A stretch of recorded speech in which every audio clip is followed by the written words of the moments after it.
আসসালামু আলাইকুম, কি অবস্থা তোমাদের সবার? আজকে আমরা অনুদীপ চ্যাপ্টারটার ওয়ান শট সিকিউ ক্লাস নেব। তো অনুদীপ চ্যাপ্টার ওয়ান শট সিকিউ ক্লাসে আমরা বোর্ড প্রশ্ন অ্যানালাইসিস করে আমরা বোর্ডে যত প্রকার প্রশ্ন আসা সম্ভব সবগুলো প্রশ্ন নিয়ে ইনশাআল্লাহ আলোচনা করব এবং আশা করি এই ক্লাসটা করে তোমরা অনেক বেশি হেল্পড হবা। কারণ এই ক্লাসের মধ্যে আমি পুরো চ্যাপ্টারটাই মোটামুটি ওভারভিউ করার চেষ্টা করব, যাতে তোমাদের কোনো জায়গা থেকে প্রশ্ন মিস না যায়, নাম্বার ওয়ান। এবং নাম্বার টু, তোমরা কিভাবে খাতায় আসলে প্রশ্নটাকে প্রেজেন্ট করতে পারো যাতে তোমরা সর্বোচ্চ নাম্বার ক্যারি করতে পারো, সেই জিনিসটা এনশিওর হবে ইনশাআল্লাহ। তাহলে চলো দেরি না করে আমরা শুরু করি। বিসমিল্লাহির রহমানির রহিম। আজকে আমরা অনুজীবের ওয়ান শট সিকিউ ক্লাসের প্রথমেই দেখব যে কোন কোন প্রশ্ন আমাদের জন্য সবচেয়ে বেশি ইম্পর্টেন্ট। 3 স্টার ইম্পর্টেন্ট টপিকগুলো হচ্ছে ভাইরাস, ব্যাকটেরিয়া, সাদৃশ্য, বৈসাদৃশ্য, ভাইরাসের রোগ সৃষ্টি, রোগ প্রতিরোধে ভূমিকা, ভাইরাস জীব এবং জ্বরের সেতুবন্ধন, এটা ব্যাখ্যা করো, টি2 ফাজের সংখ্যা বৃদ্ধি প্রক্রিয়া বর্ণনা করো, ডেঙ্গু রোগের প্রতিকারের উপায়, ম্যালেরিয়া প্লাজমোডিয়ামের জীবনচক্রে যৌনক্রম বিশ্লেষণ করো। 7 নম্বর, ব্যাকটেরিয়ার দৈহিক ঘটনার চিহ্নিত চিত্র, কৃষি এবং শিল্প ক্ষেত্রে ব্যাকটেরিয়ার ভূমিকা। এক্ষেত্রে আমি তোমাদের আগে একটা জিনিস বলে নিই, নর্মালি ভাইরাস এবং ব্যাকটেরিয়ার অর্থনৈতিক গুরুত্ব, স্পেশালি ভাইরাসের অর্থনৈতিক গুরুত্বটা বেশি পরিমাণ আসতে দেখা যায় পরীক্ষায়।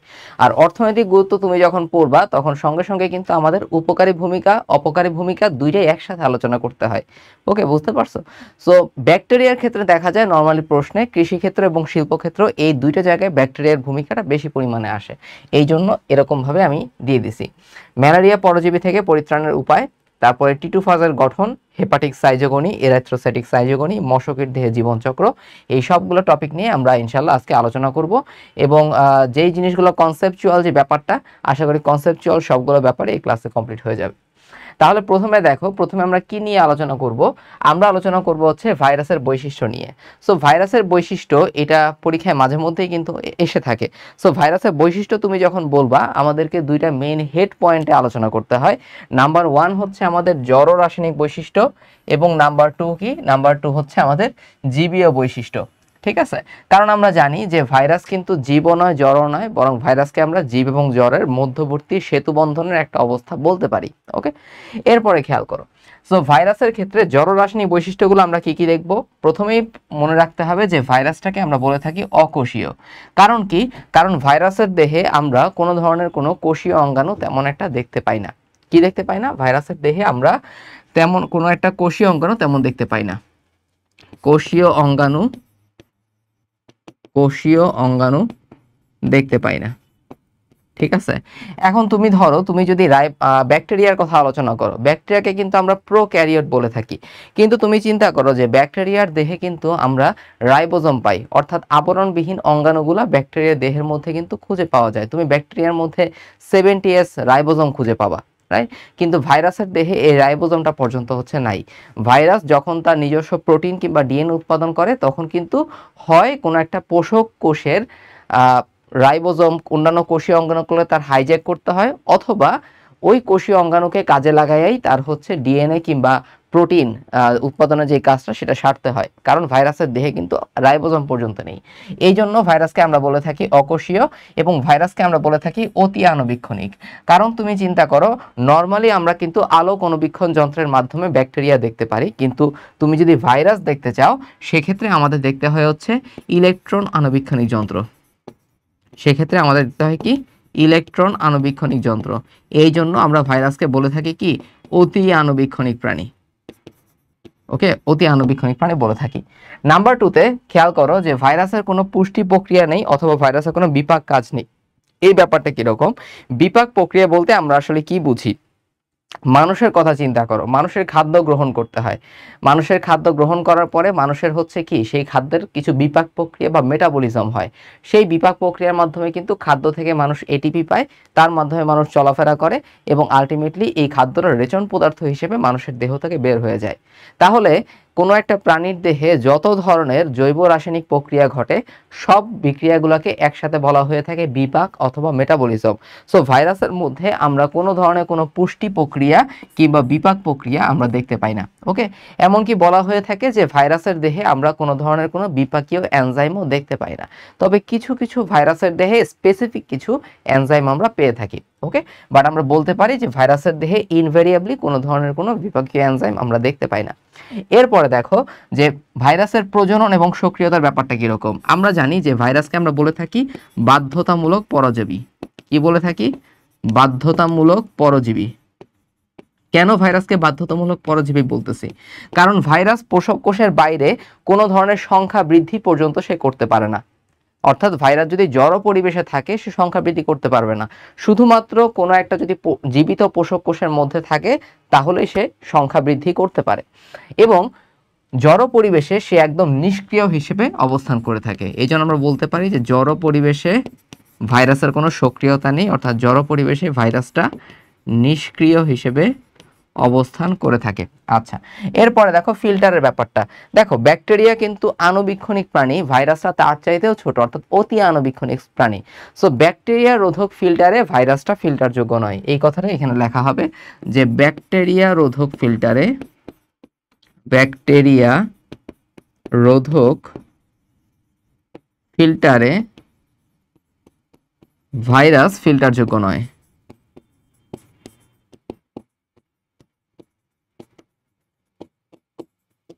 ভাইরাস ফিল্টারযোগ্য নয়। ওকে, তারপরে দেখো এখানে বলা হয়েছে কি, এখানে বলা হয়েছে নাম্বার বলা হয়েছে বৃদ্ধি এবং হচ্ছে সারাদান।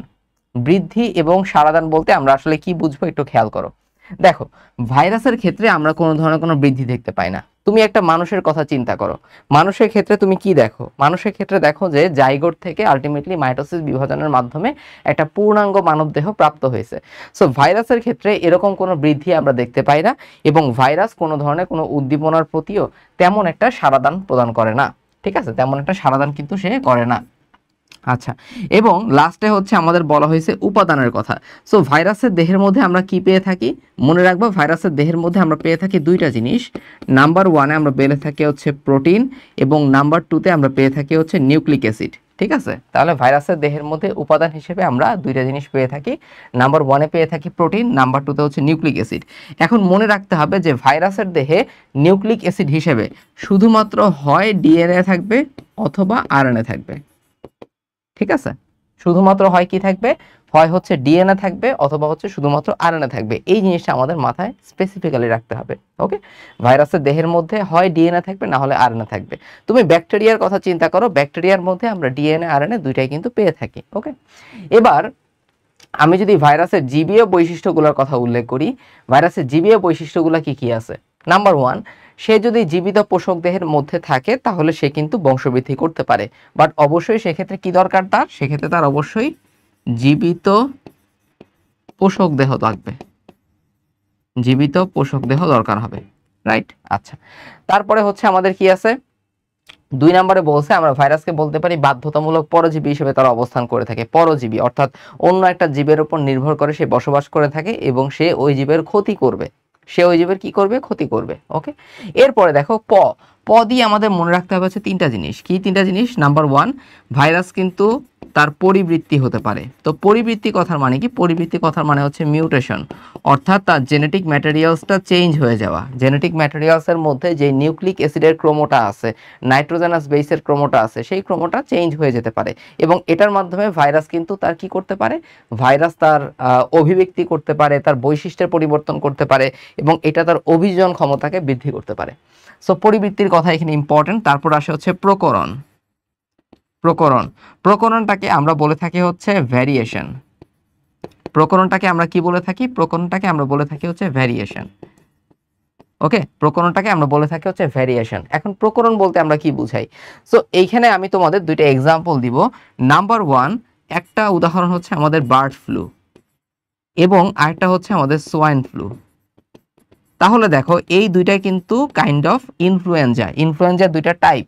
সো বার্ড ফ্লুর মধ্যে আমরা যেটা পাই সেটা হচ্ছে H5N1, আর সোয়াইন ফ্লুর মধ্যে সাবটাইপটা হচ্ছে H1N1। এখন H কি আর হচ্ছে N কি? তো চিন্তা করো, ধরো এটা হচ্ছে আমাদের বার্ড ফ্লু। এই বার্ড ফ্লুর গায়ে এক ধরনের প্রোটিন থাকে যেটা হচ্ছে হেমাগ্লুটিনিন, আরেক ধরনের প্রোটিন থাকে যেটাকে আমরা বলে থাকি নিউরামিনিডেস। বুঝতে পারছো?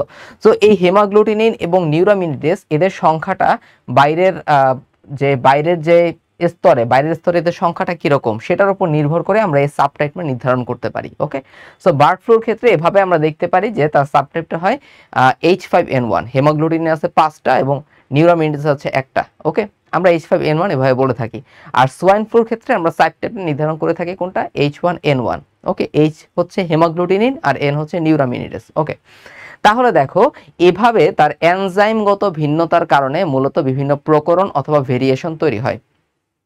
ওকে, এনজাইমগত ভিন্নতার কারণে তার কি হয়, তার হচ্ছে বিভিন্ন ধরনের প্রকরণ অথবা ভেরিয়েশন কিন্তু তৈরি হয়ে থাকে।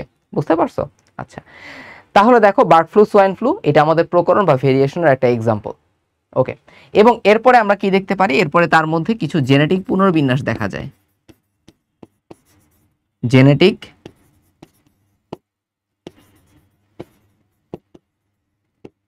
পুনর্বিন্যাস দেখা যায়। বুঝতে পারছো? ক্লিয়ার? তাহলে জীবীয় বৈশিষ্ট্য আমরা বললাম যে সে জীবিত পোষকদের অভ্যন্তরে সংখ্যা বৃদ্ধি করতে পারে, সে হচ্ছে পরজীবী হিসেবে ভূমিকা রাখে, তার পরিবৃত্তি, প্রকরণ, জেনেটিক পুনর্বিন্যাস হতে পারে। এরপরে দেখো এইখানে দেখো জড় রাসায়নিক বৈশিষ্ট্যের মধ্যে আরেকটা পয়েন্ট এখানে আছে যে নাম্বার 1-এ বাসক বলা হয়েছে। বাসক বলতে আমরা কি বুঝবো, আমরা ভাইরাসটাকে ব্যাপন করতে পারি, ভাইরাসটাকে দিয়ে আমরা সাসপেনশন তৈরি করতে পারি, আমরা কেলাশন করতে পারি, ঠিক আছে, কেলাশন করতে পারি, তাকে কলয়েড বানাইতে পারি। সো ব্যাপন, সাসপেনশন, কেলাশন, নরমালি তুমি একটা জীব দিয়ে কিন্তু এত সবকিছু করতে পারবা না। ব্যাপন করতে পারি, সাসপেনশন করতে পারি, কেলাশন করতে পারি, এগুলো কাকে করতে পারবা, তুমি ভাইরাসের সাথে তুমি করতে পারবা। সো এটা হচ্ছে ভাইরাসের একটা জড় রাসায়নিক বৈশিষ্ট্য। আশা করি তুমি এভাবে যদি এই বৈশিষ্ট্যগুলোকে লেখো তাহলে কোনো পয়েন্ট তোমার মিস হবে না ইনশাল্লাহ। আশা করি ব্যাপারটা মনে রাখা তোমাদের জন্য অনেক বেশি সহজ হয়ে যাবে। আচ্ছা, তাহলে এরপরে দেখো আমরা পড়বো T2 ফাস্ট ভাইরাসের গঠনটা। সো T2 ফাস্ট ভাইরাসের গঠনটা আমরা প্রথমে যদি ছবিটা দেখি তাহলে আমাদের জন্য সুবিধা হয়। পরীক্ষায় তুমি কোন ছবিটা আঁকবা, পরীক্ষায় তুমি আঁকবা হচ্ছে এই ছবিটা, এই একটা ছবি আঁকলেই হচ্ছে পরীক্ষার ক্ষেত্রে যথেষ্ট। কারণ এই ছবির মধ্যে তোমার প্রোটিনের আবরণটা এবং ভিতরে যে নিউক্লিক অ্যাসিড হিসেবে ডিএনএটা আছে সেই জিনিস স্পষ্টভাবে আমরা দেখাইতে পারি। তাহলে দেখো এখানে কি বলা হয়েছে, প্রথমে আমাদের এখানে এরকম প্রিজমের মতো ষড়ভুজাকার এরকম মাথাটা আঁকছে। আচ্ছা, তো এটাকে তুমি 2 স্তর করে এভাবে দেখাবা। 2 স্তর করে দেখানোর পরে আমাদের এখানে লেজটা আঁকা হয়েছে। ওকে, লেজটা এভাবে আঁকা হয়েছে, পুরোটা কিন্তু এরকম 2 স্তরের একটা আবরণ হিসেবে থাকবে। এরপরে ভিতরে তুমি এরকম নিউক্লিক অ্যাসিড দ্বিসূত্রক একটা ডিএনএ দেখাইলে আর কি, দ্বিসূত্রক এভাবে তুমি ডিএনএ দেখাইলে, নো প্রবলেম। এরপরে কিন্তু কি দেখাবা, দেখো ঘাড় হিসেবে থাকে হচ্ছে কলার, কলার যেহেতু আছে ঘাড় হিসেবে থাকতেছে কলার। এরপরে থাকবে হচ্ছে লেজের দিকে আমাদের 3টা পার্ট থাকে। এক নাম্বার হচ্ছে আমাদের বেস প্লেট, এটা হচ্ছে আমাদের বেস প্লেট, ঠিক আছে, বেস প্লেট। এরপরে থাকো কাটার মতো স্পাইক আছে, এই কাটার মতো হচ্ছে স্পাইক, এটা লাল দিয়ে আমি একদম ভরাট করে দিই, কাটার মতো হচ্ছে স্পাইক থাকে এরকম, এটা হচ্ছে স্পাইক। এবং হচ্ছে আমাদের কি থাকে, 6টা স্পর্শক তন্তু থাকে, কি থাকে এরকম 6টা থাকে হচ্ছে স্পর্শক তন্তু থাকে। স্পর্শক তন্তু কয়টা থাকে বললাম, 6টা থাকে। সো T2 ফাস্ট ভাইরাস আঁকা খুবই সহজ। অবশ্যই তোমার পরীক্ষার ক্ষেত্রে তুমি যখন মার্কিং করবা এখানে সুন্দর করে ডান পাশে একটা সোজা দাগ দিয়ে তারপর হচ্ছে মার্কিংটা তোমার করতে হবে। সো পুরো আবরণীটা হচ্ছে আমাদের ক্যাপসিড আবরণীটা এখানে দেখানো হয়েছে, প্রোটিনের আবরণী ক্যাপসিড। তারপরে হচ্ছে ধরো এখানে ডিএনএটা তুমি এখান থেকে এনে এভাবে মার্ক করবা, তারপরে এখান থেকে কলার মার্ক করে দেখাবা, বেস প্লেটটা এভাবে দেখাবা, স্পর্শক তন্তু এবং হচ্ছে স্পাইক। ওকে, তাহলে দেখবা তুমি ফুল মার্কসটা ক্যারি করবে ইনশাল্লাহ। তাহলে খুব সহজ একটা গঠন। এখন আমাদের কিছু তথ্য থাকতে হবে খাতার মধ্যে। মনে রাখবা যখন স্যাররা খাতা দেখেন তখন স্যাররা কিন্তু স্পেসিফিক কিছু পয়েন্ট দেখতে চান, ঠিক আছে, স্যাররা কিন্তু কিছু স্পেসিফিক পয়েন্ট খুঁজেন, যে পয়েন্টগুলো খাতার মধ্যে থাকলে তোমার মার্কস ক্যারি করা অনেক সহজ হবে। সো এই পয়েন্টগুলো কি কি, প্রথম ওয়ান হচ্ছে আমাদের মাথা, এই মাথাটা হচ্ছে স্ফীত এবং হচ্ছে প্রিজমের মতো, এটা হচ্ছে প্রথম কথা যে T2 ফাস্ট ভাইরাসের মাথা কিন্তু প্রিজমের মতো ষড়ভুজাকৃতির। এবং মাথার দৈর্ঘ্য কতটুকু, মাথার দৈর্ঘ্য হচ্ছে 93 থেকে 100 ন্যানোমিটার। এবং মাথার প্রস্থ কতটুকু, 65 ন্যানোমিটার, 65 ন্যানোমিটার। যাদের হচ্ছে 93 থেকে 100 ন্যানোমিটার মনে রাখতে একটু কষ্ট হয় আমার মতো, তারা দৈর্ঘ্য 95 ন্যানোমিটার জাস্ট এভাবে মনে রাখতে পারো, প্রস্থটা হচ্ছে 65 ন্যানোমিটার। এটা আমি মাথা নিয়ে কথা বলতেছি। ওকে, এবার দেখো মাথার মধ্যে যেই থাকে আমাদের নিউক্লিক অ্যাসিডটা কোথায় থাকতেছে, ডিএনএ নিউক্লিক অ্যাসিডটা থাকবে হচ্ছে মাথার মধ্যে। সো মাথার মধ্যে যে নিউক্লিক অ্যাসিড থাকে সেই মাথার ভেতরে যে ডিএনএ থাকে সেই ডিএনএতে নিউক্লিওটাইডের সংখ্যা হচ্ছে 60,000 জোড়া, ঠিক আছে। ডিএনএতে নিউক্লিওটাইডের সংখ্যা কত, নিউক্লিওটাইডের সংখ্যা হচ্ছে 60,000 জোড়া অথবা 1,20,000টি। ওকে, 1,20,000টি মনে রাখতে হবে এটা। এরপরে দেখো 2000 দিয়ে আমাদের কি মনে রাখতে হবে, এদের যে ক্যাপসিড থাকে সেই ক্যাপসিডে ক্যাপসোমিয়ারের সংখ্যা হচ্ছে 2000। তোমরা জানো যে ক্যাপসিডের প্রত্যেকটা ইউনিটকে আমরা বলে থাকি ক্যাপসোমিয়ার, ক্যাপসোমিয়ারটা হচ্ছে ক্যাপসিডের প্রত্যেকটা ইউনিট। আচ্ছা, তারপরে দেখো হচ্ছে 150, এই 150 দিয়ে মনে রাখতে হবে এদের ডিএনএতে 150টি জিন থাকে। তোমরা জানো যে ডিএনএর যেই অংশটা আসলে বৈশিষ্ট্য বহন করে থাকে সেটাকে আমরা বলে থাকি কিন্তু জিন। সো 150টার মতো জিন থাকে। আচ্ছা, এরপরে দেখো জেনেটিক ম্যাটেরিয়াল হিসেবে কি থাকতেছে, আমরা জানি যে জেনেটিক ম্যাটেরিয়াল হিসেবে এখানে ডিএনএ থাকতেছে, এটা একটা ডিএনএ ভাইরাসের এক্সাম্পল। ওকে, এটা জেনেটিক ম্যাটেরিয়াল হিসেবে থাকবে অবশ্যই। এরপরে দেখো, এরপরে আমরা দেখবো হচ্ছে আমাদের লেজের মধ্যে কি থাকে। লেজের মধ্যে কি থাকে একটু খেয়াল করো। নাম্বার 1, এদের লেজটা হচ্ছে 95 থেকে 110 ন্যানোমিটারের মতো দৈর্ঘ্য হয়ে থাকে, আর প্রস্থটা খুব কম, 15 থেকে 25 ন্যানোমিটার। তোমরা একটু আগে দেখছো মাথার প্রস্থটা 65 ন্যানোমিটার, আর সেই তুলনায় লেজের প্রস্থ হচ্ছে 15 থেকে 25 ন্যানোমিটার।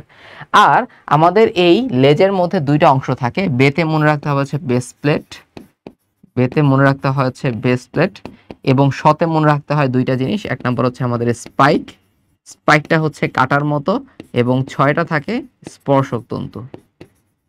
6টা থাকে কি, 6টা থাকে হচ্ছে স্পর্শক তন্তু। আচ্ছা, এবং দেখো আমাদের এই টুটু ফাজের মধ্যে কিন্তু অন্য কোনো কোষীয় অঙ্গাণু থাকে না। আমাদের লেজের মধ্যে কিন্তু কোনো জেনেটিক ম্যাটেরিয়ালও নেই। সো লেজের মধ্যে কিও থাকবে না, লেজের মধ্যে কোনো জেনেটিক ম্যাটেরিয়ালও থাকবে না। ঠিক আছে, বুঝতে পারছো? এই হচ্ছে আমাদের টিটু ফাজ ভাইরাসের গঠনটা, তুমি সুন্দরভাবে দেখে নিবা। আচ্ছা, যেই সংখ্যাগুলো আমি বললাম এই সংখ্যাগুলো তুমি যদি দিতে পারো তোমার অ্যান্সারটা মোস্ট পারফেক্ট হবে আর কি। আচ্ছা, এবার চলে আসো তুমি, এবার চলে আসো তুমি ভাইরাসের সংখ্যা বৃদ্ধিগুলো আমাদের দেখতে হবে। সো ভাইরাসের সংখ্যা বৃদ্ধি যখন আমরা পড়বো, আমরা ভাইরাসকে বলে থাকি বাধ্যতামূলক পরজীবী। সো ভাইরাসটা যদি সংখ্যা বৃদ্ধি করতে হয় তার অবশ্যই কোনো একটা জীবিত পোষক দেহ দরকার। এই জীবিত পোষক দেহের মধ্যে ভাইরাসের সংখ্যা বৃদ্ধি হতে পারে দুইটা উপায়ে। একটাকে আমরা বলে থাকি লাইটিক চক্র, আর একটাকে বলে থাকি আমরা লাইসোজেনিক চক্র। সো দুইটা চক্রের মধ্যে আসলে কোন কোন স্টেপ আছে সবগুলো স্টেপ আমরা আসলে পার্থক্যের মাধ্যমে শিখবো, তাহলে আমাদের মনে রাখতে সুবিধা হবে। তাহলে প্রথমে খেয়াল করো, এই যে আমি ভাইরাসের লাইটিক চক্র লিখলাম, এই লাইটিক চক্র নামটা আসলে আসছে কোত্থেকে, আসছে হচ্ছে লাইসিস থেকে। লাইসিস অর্থ হচ্ছে ভেঙে ফেলা। লাইসিস অর্থ কি, লাইসিস অর্থ হচ্ছে ভেঙে ফেলা। সো লাইটিক চক্রে অবশ্যই কোনো একটা কিছু ভেঙে যাচ্ছে। ঠিক আছে, সো আমি আগে থেকেই বলে দিই যে টিটু ফাজ ভাইরাস কাকে আক্রমণ করে। ফাজ কথার মানে হচ্ছে ভক্ষণ করা, ফাজ কথার মানে কি ভক্ষণ করা। সো টিটু ফাজ ভাইরাস কিন্তু একটা ব্যাকটেরিয়া ফাজ, তারা ব্যাকটেরিয়াকে আক্রমণ করে বা ভক্ষণ করে। ব্যাকটেরিয়ার অভ্যন্তরে টিটু ফাজ ভাইরাস সংখ্যা বৃদ্ধি করার পরে তারা ব্যাকটেরিয়ার আবরণীটাকে বিদীর্ণ করে অথবা আবরণীটাকে ভেঙে ফেলে ব্যাকটেরিয়ার বাইরে চলে আসে। এটাই হচ্ছে আমাদের লাইটিক চক্র, এখানে লাইসিস হয়ে থাকে। অপর দিকে লাইসোজেনিক যে চক্রটা থাকে, এই লাইসোজেনিক চক্রে কিন্তু ব্যাকটেরিয়ার আবরণটা বিদীর্ণ হয় না, বিদীর্ণ হয় না, ব্যাকটেরিয়া আবরণটা বিদীর্ণ হয় না। বরং কি হয়, ব্যাকটেরিয়ার মধ্যেই কিন্তু আমাদের টিটু ফাজ ভাইরাস যেটা থাকে সেটা অবস্থান করে থাকে, এবং তারা সুপ্ত অবস্থায় থাকে আসলে। বুঝতে পারছো? এটা হচ্ছে লাইসোজেনিক চক্র এবং লাইটিক চক্রের মধ্যে পার্থক্য। সো তোমাকে যদি কখনো জিজ্ঞাসা করা হয় লাইটিক চক্র এবং লাইসোজেনিক চক্রের মধ্যে কোনটা আসলে বেশি সংক্রামক, অবশ্যই লাইটিক চক্র বেশি সংক্রামক।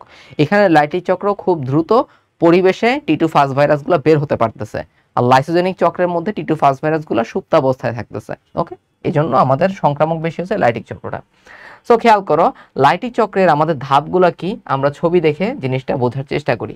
প্রথমে দেখো এখানে কি দেয়া হয়েছে, তুমি দেখতেছো যে ব্যাকটেরিয়ার বাইরে এভাবে আমাদের কি দেয়া হয়েছে, ব্যাকটেরিয়ার বাইরে একটা কোষ প্রাচীর দেয়া আছে। তুমি জানো যে ব্যাকটেরিয়ার যে কোষ প্রাচীর থাকে, এটা আমি লাল দিয়ে বুঝাইলাম, ব্যাকটেরিয়ার যে কোষ প্রাচীর সেটা আসলে কি পেপটিডোগ্লাইকান আমরা বলে থাকি। আচ্ছা, এরপরে আমি অন্য একটা কালি দিয়ে কি দেখাবো, যে ব্যাকটেরিয়ার ধরো কোষ ঝিল্লি আমি দেখাইলাম, এটা আচ্ছা ব্যাকটেরিয়ার কোষ ঝিল্লি। তারপরে আমি কি দেখাবো, তারপরে আমি দেখাবো হচ্ছে ব্যাকটেরিয়ার এরকম লাল কালি দিয়ে ব্যাকটেরিয়াল ডিএনএ দেখাচ্ছি। সো এটা কোন টাইপের ব্যাকটেরিয়াল ডিএনএ মনে রাখতে হবে, যে এই ব্যাকটেরিয়াল ডিএনএটা কিন্তু আমাদের, এই ব্যাকটেরিয়াল ডিএনএটা কি আমাদের, একটু বড় করি আমি তোমাদের ছবিটা তাহলে ভালো হবে তোমাদের জন্য। তাহলে এই যে ব্যাকটেরিয়াল ডিএনএটা, এটা কিন্তু ব্যাকটেরিয়ার chromosomal DNA, chromosomal so chromosomal DNA ভাইয়া কেন বললাম, কারণ তোমরা জানো যে ব্যাকটেরিয়ার মধ্যে কিন্তু একটা এক্সট্রা ক্রোমোজোমাল ডিএনএ থাকে যেটাকে বলা হয়ে থাকে প্লাজমিড।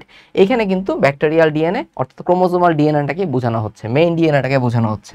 তো এই ক্রোমোজোমাল ডিএনএ যুক্ত ব্যাকটেরিয়ার যে অঞ্চলটা সেটাকে আমরা বলে থাকি নিউক্লিওয়েড। নিউক্লিওয়েড মানে ব্যাকটেরিয়ার যে স্থানে ক্রোমোজোমাল ডিএনএটা থাকে। ওকে, তাহলে দেখো এখানে কি হলো, ব্যাকটেরিয়াল ডিএনএ তুমি দেখাইলা ব্যাকটেরিয়াম। রিয়াম কেন বলছে, কারণ ব্যাকটেরিয়াম হচ্ছে সিঙ্গুলার আর ব্যাকটেরিয়া হচ্ছে প্লুরাল। টিটু ফাস ভাইরাসটা ব্যাকটেরিয়ার গায়ে প্রথমে লাগছে, অর্থাৎ পৃষ্ঠলগ্নি ভবন আমরা এটাকে বলি। পৃষ্ঠ মানে তো গা, পৃষ্ঠলগ্নি ভবন হয়েছে। তারপরে খেয়াল করো, এই যে ফাস ভাইরাসের শুধুমাত্র ফাজ ডিএনএটা ব্যাকটেরিয়ার মধ্যে প্রবেশ করছে। খুবই ইম্পর্ট্যান্ট যে শুধুমাত্র ফাজ ডিএনএটা ব্যাকটেরিয়ার মধ্যে প্রবেশ করছে। যেই ক্যাপসিডের যেই আবরণীটা থাকে পুরো আবরণী কিন্তু আমাদের ব্যাকটেরিয়ার বাইরে থেকে গেছে। এরপরে কি হয়েছে খেয়াল করো, আমি যেহেতু লাইটিক চক্র পড়তেছি মাঝখানে আমি কয়টা স্টেপ বলবো, সেটা হচ্ছে আমাদের এই যে ফাস্ট ডিএনএ, এই ফাস্ট ডিএনএ এর একটা প্রোমোটার আছে, প্রোমোটার সিকোয়েন্স। ফাস্ট ডিএনএ এর একটা প্রোমোটার সিকোয়েন্স আছে। এই প্রোমোটার সিকোয়েন্সটা কি করে, প্রোমোটার সিকোয়েন্সটা ব্যাকটেরিয়ার যে আরএনএ পলিমারেজ আছে, কি বললাম, আরএনএ, ব্যাকটেরিয়ার যে আরএনএ পলিমারেজটা আছে, এই আরএনএ পলিমারেজ কার, এটা হচ্ছে ব্যাকটেরিয়ার। ব্যাকটেরিয়ার তো প্রোমোটার বলতে আমরা কি বুঝাই, প্রোমোটার মানে হচ্ছে ধরো ডিএনএ এর যে সিকোয়েন্সটা মানে ভাইরাল ফাস্ট ডিএনএ এর যে সিকোয়েন্সটা আসলে কোন একটা কাজ সে শুরু করতেছে, প্রমোট মানে কি শুরু করা। ওকে, সো এই প্রোমোটারটা কি করবে, ব্যাকটেরিয়ার যে আরএনএ পলিমারেজ এনজাইমটা থাকে সেই আরএনএ পলিমারেজ এনজাইমটাকে সে আকৃষ্ট করে। ওকে, আকৃষ্ট করার মাধ্যমে আলটিমেটলি সে ট্রান্সক্রিপশন প্রক্রিয়া শুরু করে দেয়। তাহলে খেয়াল করছো, ট্রান্সক্রিপশন প্রক্রিয়া শুরু করে দেয়। তাহলে খেয়াল করছো আমাদের ফাজ ডিএনএ অর্থাৎ আমাদের ভাইরাসের মধ্যে তো এমনিতেই কোনো এনজাইম থাকে না, তার তো আরএনএ পলিমারেজ এনজাইম নাই। সেক্ষেত্রে সে কি করলো, ব্যাকটেরিয়ার যে আরএনএ পলিমারেজ এনজাইমটা আছে সেটাকে সে হাইজ্যাক করে ফেললো। হাইজ্যাক করার মাধ্যমে সে ট্রান্সক্রিপশন প্রক্রিয়া স্টার্ট করে দিয়ে সে একটা স্পেশাল প্রোটিন তৈরি করে। সে একটা স্পেশাল প্রোটিন তৈরি করে। তো এই স্পেশাল প্রোটিনটা প্রথমে কেন তৈরি হয়, কারণ এই স্পেশাল প্রোটিনটাই এই যে দেখো ব্যাকটেরিয়াল যে ডিএনএটা আছে সেটাকে ভেঙে ফেলতেছে। ব্যাকটেরিয়াল ডিএনএটা দেখতেছো এভাবে ভেঙে যাচ্ছে, কিসের প্রভাবে, ওই যে স্পেশাল প্রোটিনটার প্রভাবে। ক্লিয়ার, বুঝতে পারছো?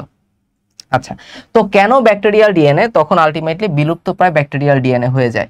সো কেন সে ব্যাকটেরিয়াল ডিএনএটাকে ভাঙতেছে, কারণ ফাস্ট ডিএনএ এবং ব্যাকটেরিয়াল ডিএনএ যদি পাশাপাশি থাকে তাহলে কিন্তু একটা কম্পিটিশন কাজ করে যে ট্রান্সক্রিপশন ট্রান্সলেশন আসলে কার হবে। সো ফাস্ট ডিএনএ প্রথমেই তার কম্পিটিশনটাকে কি করে একদম ছুঁড়ে ফেলে দিচ্ছে বা নষ্ট করে দিচ্ছে, যাতে ফাস্ট ডিএনএ নিজের কোনো কম্পিটিশন থাকে না। ফাস্ট ডিএনএ তখন ইজিলি ব্যাকটেরিয়ার যত এনজাইম আছে সবগুলো এনজাইমকে সে হাইজ্যাক করে নিজের মতো করে নিজের প্রোটিন সে বানাইতে পারবে। ব্যাকটেরিয়ার ডিএনএর কোনো কাজ অথবা ব্যাকটেরিয়ার ডিএনএ কোনো ফাংশন এখানে থাকবে না। তাহলে দেখো আলটিমেটলি এই ব্যাকটেরিয়ার ডিএনএ যখন বিলুপ্ত হয়ে যায় তখন ফাস্ট ডিএনএ নিজে নিজে সংখ্যা বৃদ্ধি করতে পারে কিসের মাধ্যমে, অবশ্যই রেপ্লিকেশনের মাধ্যমে। এই রেপ্লিকেশনের জন্য যতগুলো এনজাইম তার দরকার সব এনজাইমগুলো সে আলটিমেটলি ব্যাকটেরিয়ার থেকেই পেয়ে যাচ্ছে। ওকে, আচ্ছা, এবং পরবর্তীতে ডিএনএ সংখ্যা বৃদ্ধি করার পরে সে প্রোটিনগুলো তৈরি করে ট্রান্সক্রিপশন এবং ট্রান্সলেশনের মাধ্যমে। এই ট্রান্সক্রিপশন ট্রান্সলেশনের জন্য যত এনজাইম সেটাও সে ব্যাকটেরিয়ার কাছ থেকে নিয়ে নিচ্ছে। এবং তারপর আমরা দেখতে পারি কি পূর্ণাঙ্গ কিছু এরকম টিটু ফাস ভাইরাস তৈরি হইলো। এই পূর্ণাঙ্গ টিটু ফাস ভাইরাসগুলো কি হয়, যেহেতু আমি লাইটিক চক্রের কথা বলতেছি, তারা ব্যাকটেরিয়া কোষের লাইসিস ঘটায় অথবা ব্যাকটেরিয়ার কোষটাকে তারা ফাটিয়ে দিয়ে বের হয়ে যাচ্ছে। ওকে, এগুলো হচ্ছে মুক্ত নতুন ফাস। তার মানে কি টিটু ফাস ভাইরাস লাইটিক চক্রের মাধ্যমে কি করতেছে, ব্যাকটেরিয়ার আবরণ ভেদ করে নতুন নতুন টিটু ফাস ভাইরাসগুলা পরিবেশে ছড়াই দিচ্ছে। এই জন্য আমাদের এই লাইটিক চক্রটাকে বলা হয়ে থাকে ভিরুলেন্ট ফাস অথবা লাইটিক ফাজের এক্সাম্পল কি কি যদি বলা হয়, T2 ফাস, T3 ফাস এবং T4, অর্থাৎ টি সিরিজভুক্ত যতগুলো ফাস ভাইরাস আছে তাদের মধ্যে আমরা এই লাইটিক চক্রটা দেখতে পাই। এগুলোকে আমরা বলে থাকি হচ্ছে ভিরুলেন্ট ফাস। ভিরুলেন্ট ফাস, এবং তারা কি হয়, তারা অধিকতর সংক্রামক। অধিকতর সংক্রামক, রাইট, বুঝতে পারছো? আচ্ছা, তাহলে এখানে এই জিনিসটাই দেখানো হয়েছে যে প্রথমে পৃষ্ঠলগ্নি ভবন হয়, তারপরে ফাস্ট ডিএনএ অনুপ্রবেশ করে, তারপর ডিএনএর প্রতিলিপনটা হবে, দেহাংশগুলো একত্রিত হয়, নতুন ভাইরাসের মুক্তি হয়।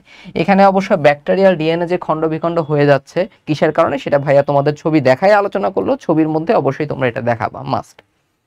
এরপরে দেখো লাইসোজেনিক চক্রটা তোমরা একটু খেয়াল করো। লাইসোজেনিক চক্রে কি হয়, এখন এই ছবিটাকে একটু জুম করব। তাহলে দেখো লাইসোজেনিক চক্রের মধ্যেও সেম ব্যাপারগুলোই আমরা দেখবো, আসলে একটু আলাদাভাবে। নাম্বার 1, পোষক ব্যাকটেরিয়ার আমরা এখানে কোষ প্রাচীর দিলাম। তারপরে হচ্ছে আমি নীল কালি দিয়ে দেখাইলাম যে পোষক ব্যাকটেরিয়ার কোষ ঝিল্লিটা। কোষ ঝিল্লি দেখানোর পরে ভেতরে তো আসলে সাইটোপ্লাজম আছে, সেটা এমনিতেই বুঝতে পারতেছো। এবং আমাদের কি আছে, এই ব্যাকটেরিয়াল ডিএনএ আছে, অর্থাৎ নিউক্লিওয়েড জায়গায় ব্যাকটেরিয়াল ডিএনএ তুমি খুঁজে পাচ্ছ, যেটা ক্রোমোজোমাল ডিএনএ আর কি। তো খুব স্বাভাবিকভাবে তুমি দেখতেছো যে টি2 ফাস্ট ভাইরাসটা এখানেও পৃষ্ঠলগ্নি ভবন হলো। পৃষ্ঠলগ্নি ভবন হওয়ার পরে কি হলো, আমাদের এই যে ভাইরাসের ডিএনএটা খেয়াল করছো, এই লাল যেটা, এই লালটা হচ্ছে আমাদের ভাইরাসের ডিএনএ। এই ভাইরাসের ডিএনএটা কি করলো, ভাইরাসের ডিএনএটা আমাদের ব্যাকটেরিয়ার মধ্যে প্রবেশ করছে। ওকে, কিন্তু আমাদের ভাইরাসের যেই প্রোটিন কোডটা আছে, ক্যাপসিডটা আছে, সেটা কিন্তু বাইরেই থেকে গেছে আগের মতোই কিন্তু। আচ্ছা, আর এদিকে কি, এদিকে আমার নীলটা দিয়ে আমি বুঝালাম হচ্ছে এটা ব্যাকটেরিয়াল ডিএনএটা। এখন কাহিনীটা কি হয়, কাহিনীটা হচ্ছে এখানে একটা ঘটনা হয়। ঘটনা হচ্ছে কি, খেয়াল করো, আমি এখানে প্রোফাজ গঠন পাই। সো প্রোফাজ বলতে আমি কি বুঝাই, প্রোফাজ বলতে আমরা বুঝবো হচ্ছে viral DNA, viral DNA viral DNA plus bacterial DNA.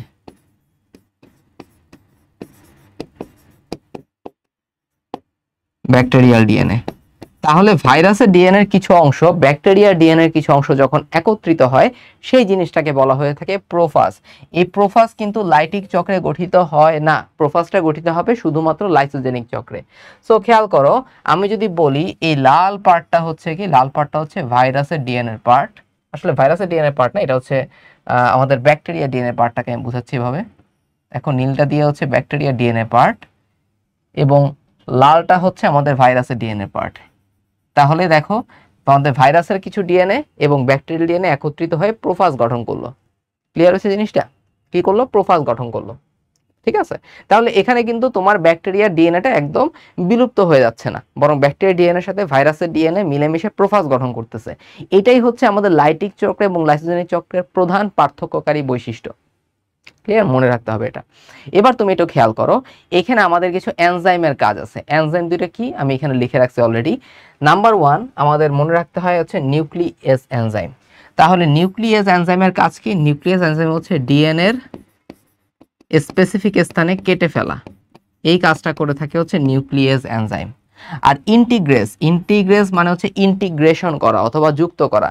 So ইন্টিগ্রেজ এনজাইমের কাজ হচ্ছে ডিএনএ খণ্ডাংশ যুক্ত করা, ডিএনএ খণ্ডাংশ যুক্ত করা, এটা হচ্ছে ইন্টিগ্রেজ এনজাইমের কাজ। বুঝতে পারছো? Okay fine. এবার তুমি আবার ছবির মধ্যে একটু খেয়াল করো। সো যখন প্রোফাজ গঠন হয়ে গেল, তারপরে কি হবে মনে রাখতে হবে, ব্যাকটেরিয়া যখন রেপ্লিকেশন হবে, ব্যাকটেরিয়া নিজে যখন রেপ্লিকেশন হচ্ছে, তখন সঙ্গে সঙ্গে এই প্রোফাজটারও কি হচ্ছে, রেপ্লিকেশনের মাধ্যমে আমাদের একটা প্রোফাজ থেকে এরকম দুইটা প্রোফাজ তৈরি হচ্ছে। বুঝতে পারছো? এবং ব্যাকটেরিয়ার ক্ষেত্রে আমরা জানি যে ব্যাকটেরিয়ার অযৌন প্রজননটা হচ্ছে কি টাইপের, অঙ্গজ জননটাকে আমরা দ্বিবিভাজন পদ্ধতি বলে থাকি বা বাইনারি ফিশন বলে থাকি। এই বাইনারি ফিশনের মাধ্যমে আমরা কিন্তু এরকম দুইটা কিন্তু আমরা কি পাই, প্রোফাজযুক্ত ব্যাকটেরিয়া মূলত পেয়ে থাকি। ওকে, দুইটা এরকম প্রোফাজযুক্ত ব্যাকটেরিয়া পেয়ে থাকি। এভাবে ব্যাকটেরিয়া এবং ভাইরাস কিন্তু সহাবস্থান বিরাজ করে প্রোফাজ সৃষ্টির মাধ্যমে। এবং আমরা বলে থাকি যে একটা লাইসোজেনিক চক্র যখন সম্পন্ন হয়, তখন আমরা কয়টা প্রোফাজ পেয়ে থাকি, তখন আমরা দুইটা প্রোফাজ পেয়ে থাকি। কেন, বুঝতে পারছো? ওকে, তাহলে এখানে কিন্তু ব্যাকটেরিয়া এবং ভাইরাস সহাবস্থানে মূলত থাকতেছে। আচ্ছা ফাইন। এরপরে দেখো, যখন ভাইরাস তার সুপ্ত দশা থেকে বের হয়ে আসে, তখন মুক্ত ভাইরাল জিনোম দেখো আবার আলাদা হয়ে গেছে। মুক্ত ভাইরাল জিনোম আলাদা হয়ে পরবর্তীতে এই ডিএনএটা কি করে, পরবর্তীতে এই ভাইরাল ডিএনএটা আলটিমেটলি ব্যাকটেরিয়ার উপর কন্ট্রোল নিয়ে নেয়। তখন সে লাইটিক চক্রটা শুরু করে দেয়। ঠিক আছে, ব্যাকটেরিয়ার উপর কন্ট্রোল নিয়ে সে লাইটিক চক্রটা শুরু করে, আলটিমেটলি ট্রান্সক্রিপশন ট্রান্সলেশনের মাধ্যমে ভাইরাল প্রোটিন তৈরি করবে। তখন ভাইরাল প্রোটিন ভাইরাল ডিএনএ মিলেমিশে আবার তারা নতুন নতুন অপত্য ফাজ ভাইরাস সৃষ্টি করবে। লাইটিক চক্রের মতো তারা ব্যাকটেরিয়ার আবরণীটাকে বিদীর্ণ করে বাইরে বের হয়ে আসবে। তাহলে লাইসোজেনিক চক্রে প্রোফাজ সৃষ্টি হওয়া পর্যন্ত এবং দ্বিভাজন সৃষ্টি হওয়া পর্যন্ত ভাইরাসগুলো কিন্তু সুপ্তাবস্থায় আছে। পরবর্তী ভাইরাস যখন সুপ্তাবস্থা থেকে বের হয়ে আসে, তারা একদম লাইটিক চক্রের মতোই কিন্তু আচরণ করে থাকে। ক্লিয়ার? এই হচ্ছে আমাদের লাইটিক চক্র এবং লাইসোজেনিক চক্র। ওকে, আচ্ছা ঠিক আছে।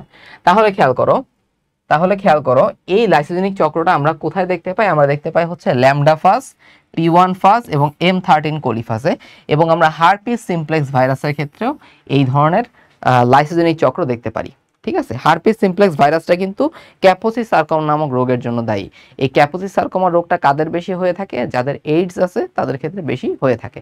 কারণ আমরা জানি যে এইডস রোগীদের ক্ষেত্রে দেহের রোগ প্রতিরোধ ক্ষমতা অনেক বেশি কম থাকে, তখনই হার্পিস সিমপ্লেক্স ভাইরাস তাদেরকে কমনলি অ্যাটাক করতে পারে। ওকে ফাইন, ঠিক আছে। তাহলে লাইটিক চক্র এবং লাইসোজেনিক চক্রের মধ্যে পার্থক্য কি? মাঝে মধ্যে পরীক্ষায় আসে, সো আমাদের দেখতে হবে।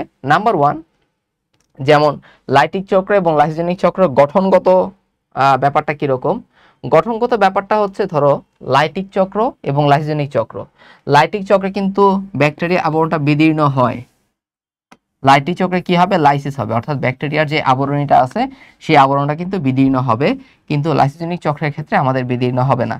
তারপর সিরিজের কথা যদি বলে, টি সিরিজমুক্ত ফাজে আমরা লাইটিক চক্র পাবো, অপরদিকে ল্যামডা ফাজের ক্ষেত্রে কিংবা পি ফাজ, তারপরে হচ্ছে M13 কলিফাজে আমরা লাইসোজেনিক চক্রটা পাবো। লাইটিক চক্রের ক্ষেত্রে আমরা কি পাই? আমরা অসংখ্য অপত্য ফাজ ভাইরাস একসাথে পাই। একটা লাইসোজেনিক চক্র সম্পন্ন হলে আমরা দুইটা কি পাই? দুইটা প্রোফাজ পেয়ে থাকি। আচ্ছা, নিয়ন্ত্রণটা খেয়াল করো। নিয়ন্ত্রণটা কি? নিয়ন্ত্রণটা হচ্ছে ভাইরাস, অর্থাৎ ভাইরাল ডিএনএ পুরো জিনিসটাকে কন্ট্রোল করে। ভাইরাল ডিএনএ পুরো জিনিসটাকে কন্ট্রোল করে, কারণ আমি জানি যে ভাইরাল ডিএনএ ব্যাকটেরিয়ার এনজাইমগুলোকে সে হাইজ্যাক করে ফেলে তখন। অপরদিকে লাইসোজেনিক চক্রে কি দেখতে পারি? ব্যাকটেরিয়ার কন্ট্রোল থাকে।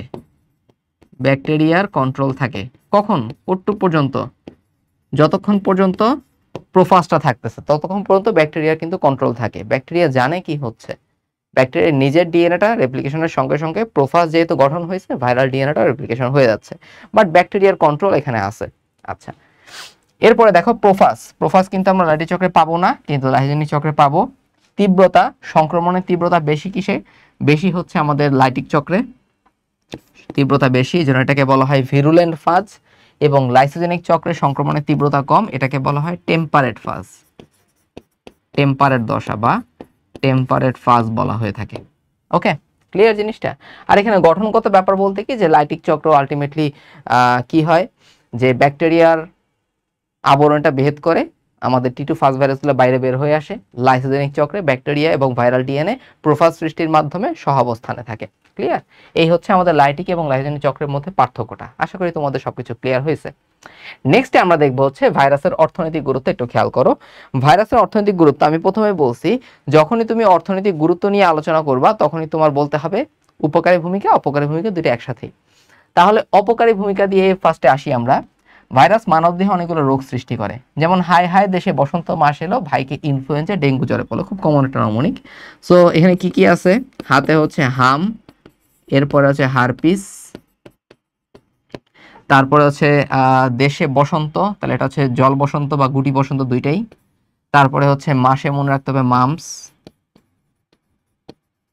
মামস। তারপরে হচ্ছে এলেতে হচ্ছে অ্যাডেনো হারপিস আর কি। ভাতে হচ্ছে ভাইরাল হেপাটাইটিস।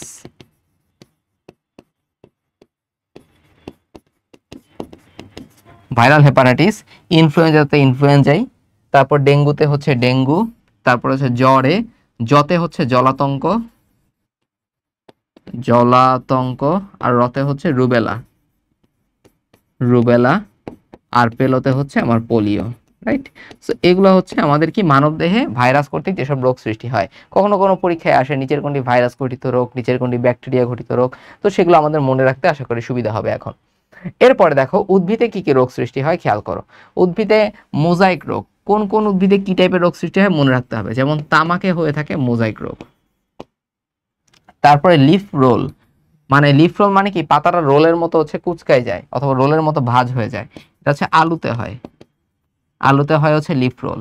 আর লিফ কার্ল, ক্লোরোসিস এগুলো হয় হচ্ছে পেঁপেতে হয় কি, পেঁপেতে হয় হচ্ছে লিফ কার্ল এবং হচ্ছে ক্লোরোসিস। এবং টুংরো রোগ, ধানের পাতাটা কি হয়, টুকরা টুকরা হয়ে যায়, সো ধানে দেখা যায় হচ্ছে টুংরো রোগ, মনে রাখতে হবে এটা। So mosaic, leaf roll, leaf curl, chlorosis এবং টুংরো রোগ, এগুলা আমাদের কোন কোন উদ্ভিদে হয় সেই জিনিসটা আমাদের মাথায় রাখতে হবে। এরপরে পশু পাখি রোগ। পশু পাখি রোগের ক্ষেত্রে আমরা দেখতে পাই যে গরু আমাদের কি গৃহপালিত পশুর জলাতঙ্ক হতে পারে, কিংবা হাঁস মুরগির ক্ষেত্রে ফুট অ্যান্ড মাউথ ডিজিজ এরকম রোগ হয়ে থাকে, গৃহপালিত পশু পাখির ফুট অ্যান্ড মাউথ ডিজিজ হতে পারে। এগুলো হচ্ছে পশু পাখির টুকটাক রোগ। এরপরে তুমি ফাজ ভাইরাসের কথা লিখবা, যে ফাজ ভাইরাসটা কি করতে পারে, যেমন উপকারী কিছু ব্যাকটেরিয়া ধ্বংস করতে পারে। ফাজ ভাইরাসগুলো কি করতে পারে, উপকারী ব্যাকটেরিয়া তারা ধ্বংস করতে পারে। আচ্ছা ঠিক আছে, উপকারী ব্যাকটেরিয়া তারা ধ্বংস করতে পারে। তারপরে তুমি এইডস এর কথা লিখবা। তুমি জানো যে এইডস রোগের জন্য দায়ী যেই ভাইরাসটা, সেটা হচ্ছে আমাদের হিউম্যান ইমিউনো ডেফিসিয়েন্সি ভাইরাস আর অ্যাকোয়ার্ড ইমিউনি ডেফিসিয়েন্সি সিনড্রোম। সিনড্রোম কথা কেন বলা হয়, কারণ এখানে একাধিক রোগের লক্ষণ দেখা যায়। লক্ষণ অনেকগুলা, একটা লক্ষণ মানে হচ্ছে সিমটম। যখন অনেকগুলা সিমটম একসাথে থাকে তখন সেটাকে বলা হয় সিনড্রোম। তারপর তুমি জানো যে এইডস রোগ যখন হয় তখন কোন ধরনের শ্বেত রক্তকণিকা কমে যায়, হেল্পার টি সেল। হেল্পার টি সেলের সংখ্যা কিন্তু কমে যায়, এবং হেল্পার টি লিম্ফোসাইট যখন কমে যায় তখন আলটিমেটলি পুরো ইমিউন সিস্টেমটাই দুর্বল হয়ে যায়। কারণ হেল্পার টি লিম্ফোসাইটে কি করে, পুরো ইমিউন সিস্টেমটাকে সে কিন্তু রেগুলেট করে থাকে বা নিয়ন্ত্রণ করে থাকে। ইবোলা ভাইরাস, এই ইবোলা ভাইরাসের জন্য কি হয়, দেহের কোষ ফেটে যায়, দেহের কোষ পেটে যায়। আচ্ছা, তারপর হচ্ছে জিকা ভাইরাস। জিকা ভাইরাসের জন্য কি হয়, জিকা ভাইরাস যদি কোনো গর্ভবতী মায়েদের থাকে তাহলে তার যে সন্তান হয় সেই সন্তানের ক্ষেত্রে আমরা দেখতে পারি মাইক্রোসেফালি। কি দেখে থাকি, মাইক্রোসেফালি দেখে থাকি। মাইক্রো কথার মানে হচ্ছে ছোট, আর সেফালি কথার মানে হচ্ছে মস্তিষ্ক। মস্তিষ্ক, তাহলে ছোট মস্তিষ্ক হবে তাদের। তারপর সার্স কথার মানে কি, সার্স কথা হচ্ছে সিভিয়ার অ্যাকিউট, সিভিয়ার এতে হচ্ছে acute respiratory syndrome. Severe acute respiratory syndrome, এটা হচ্ছে আমাদের সার্স। সিভিয়ার মানে কি, সিভিয়ার মানে হচ্ছে মারাত্মক, মারাত্মক।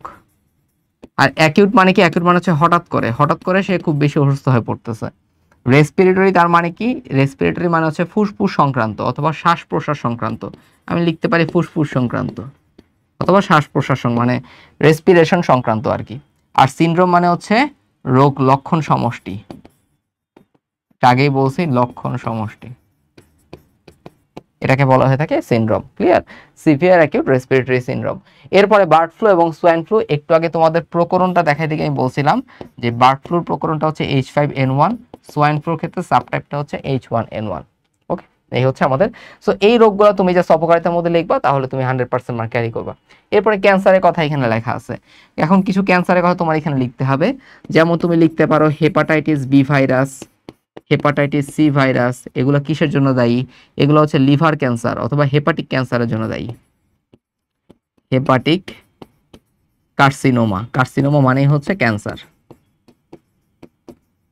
আচ্ছা, তারপরে হচ্ছে ধরো এপস্টেইন বার ভাইরাস।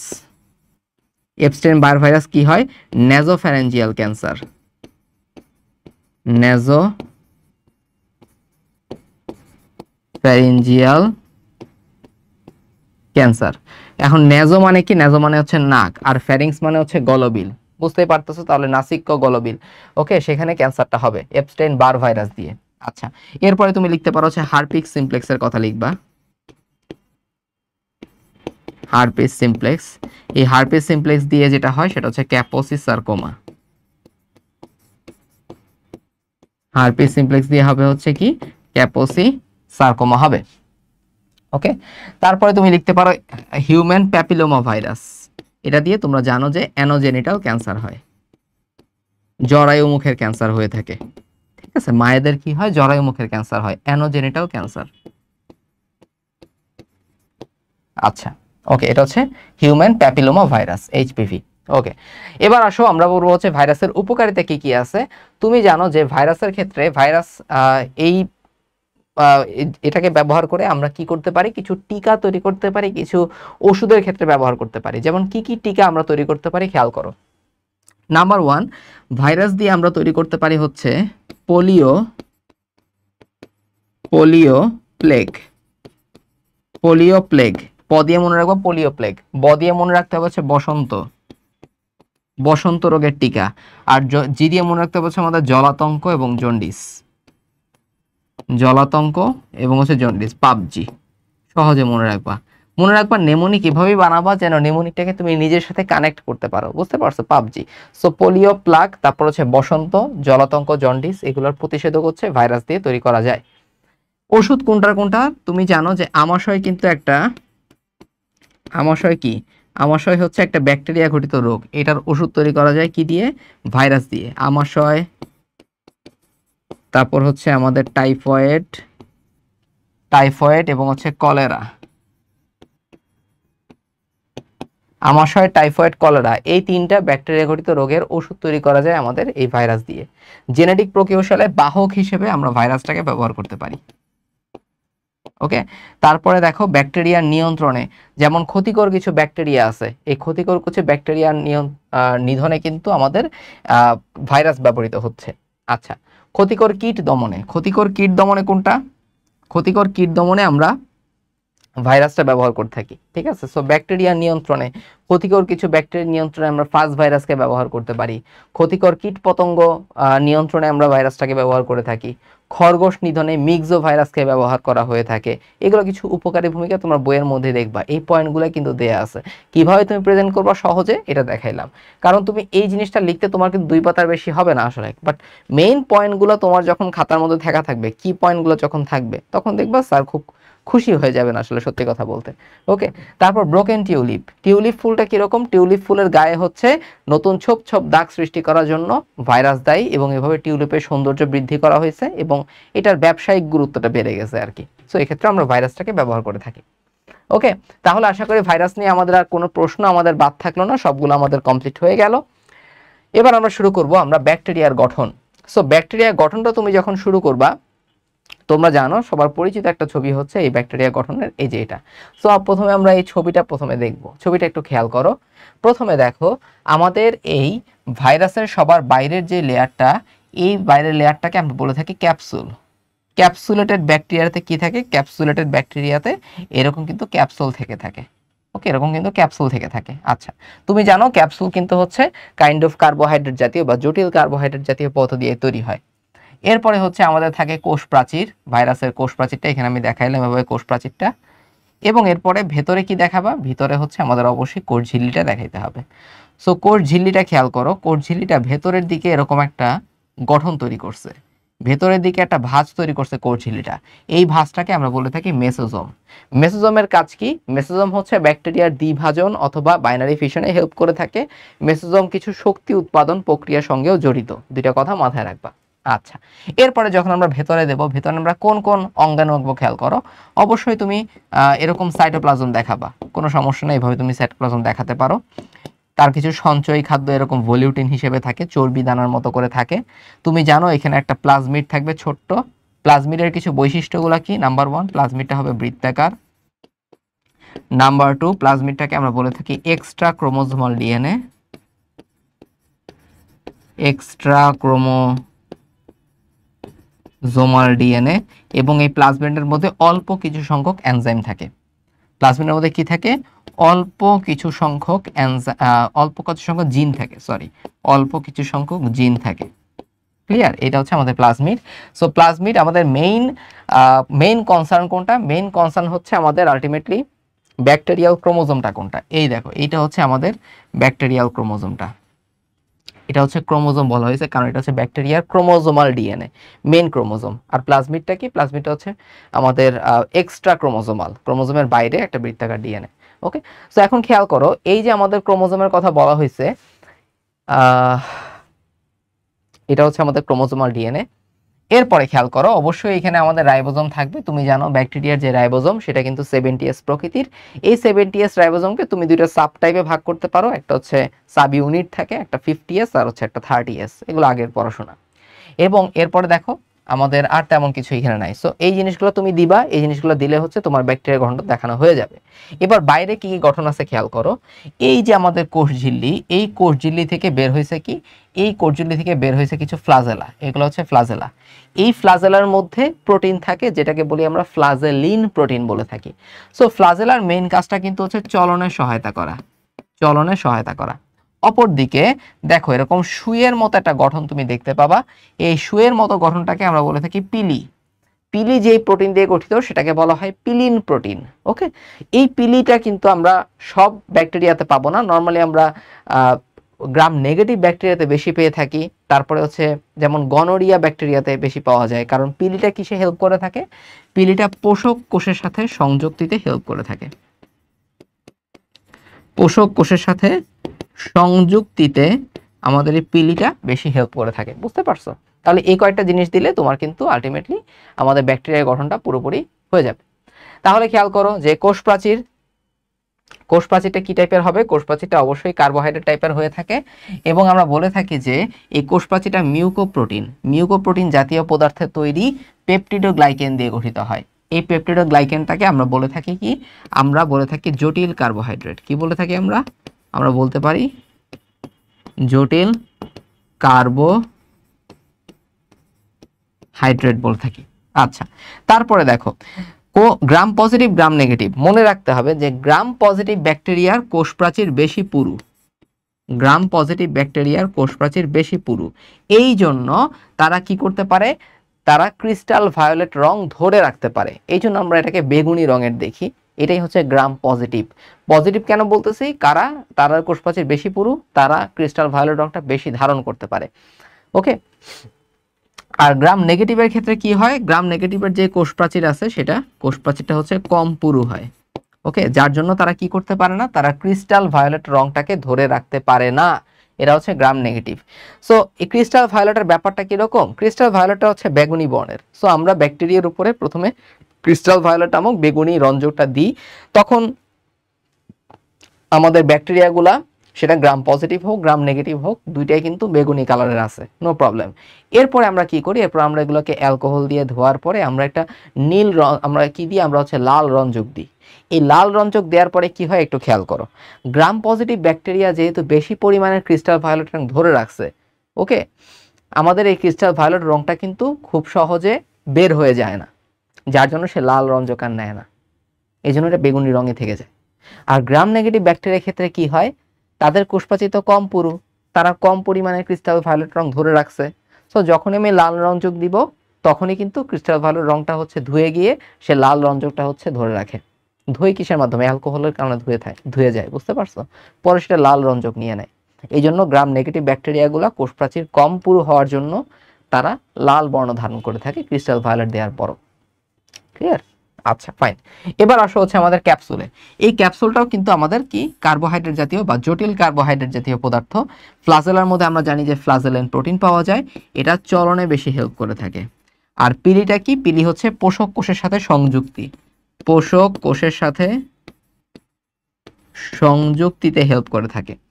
এরপরে হচ্ছে প্লাজমা মেমব্রেন। তুমি জানো যে প্লাজমা মেমব্রেনটা কি টাইপের? ফসফোলিপিড বাইলেয়ারই হবে, ফসফোলিপিড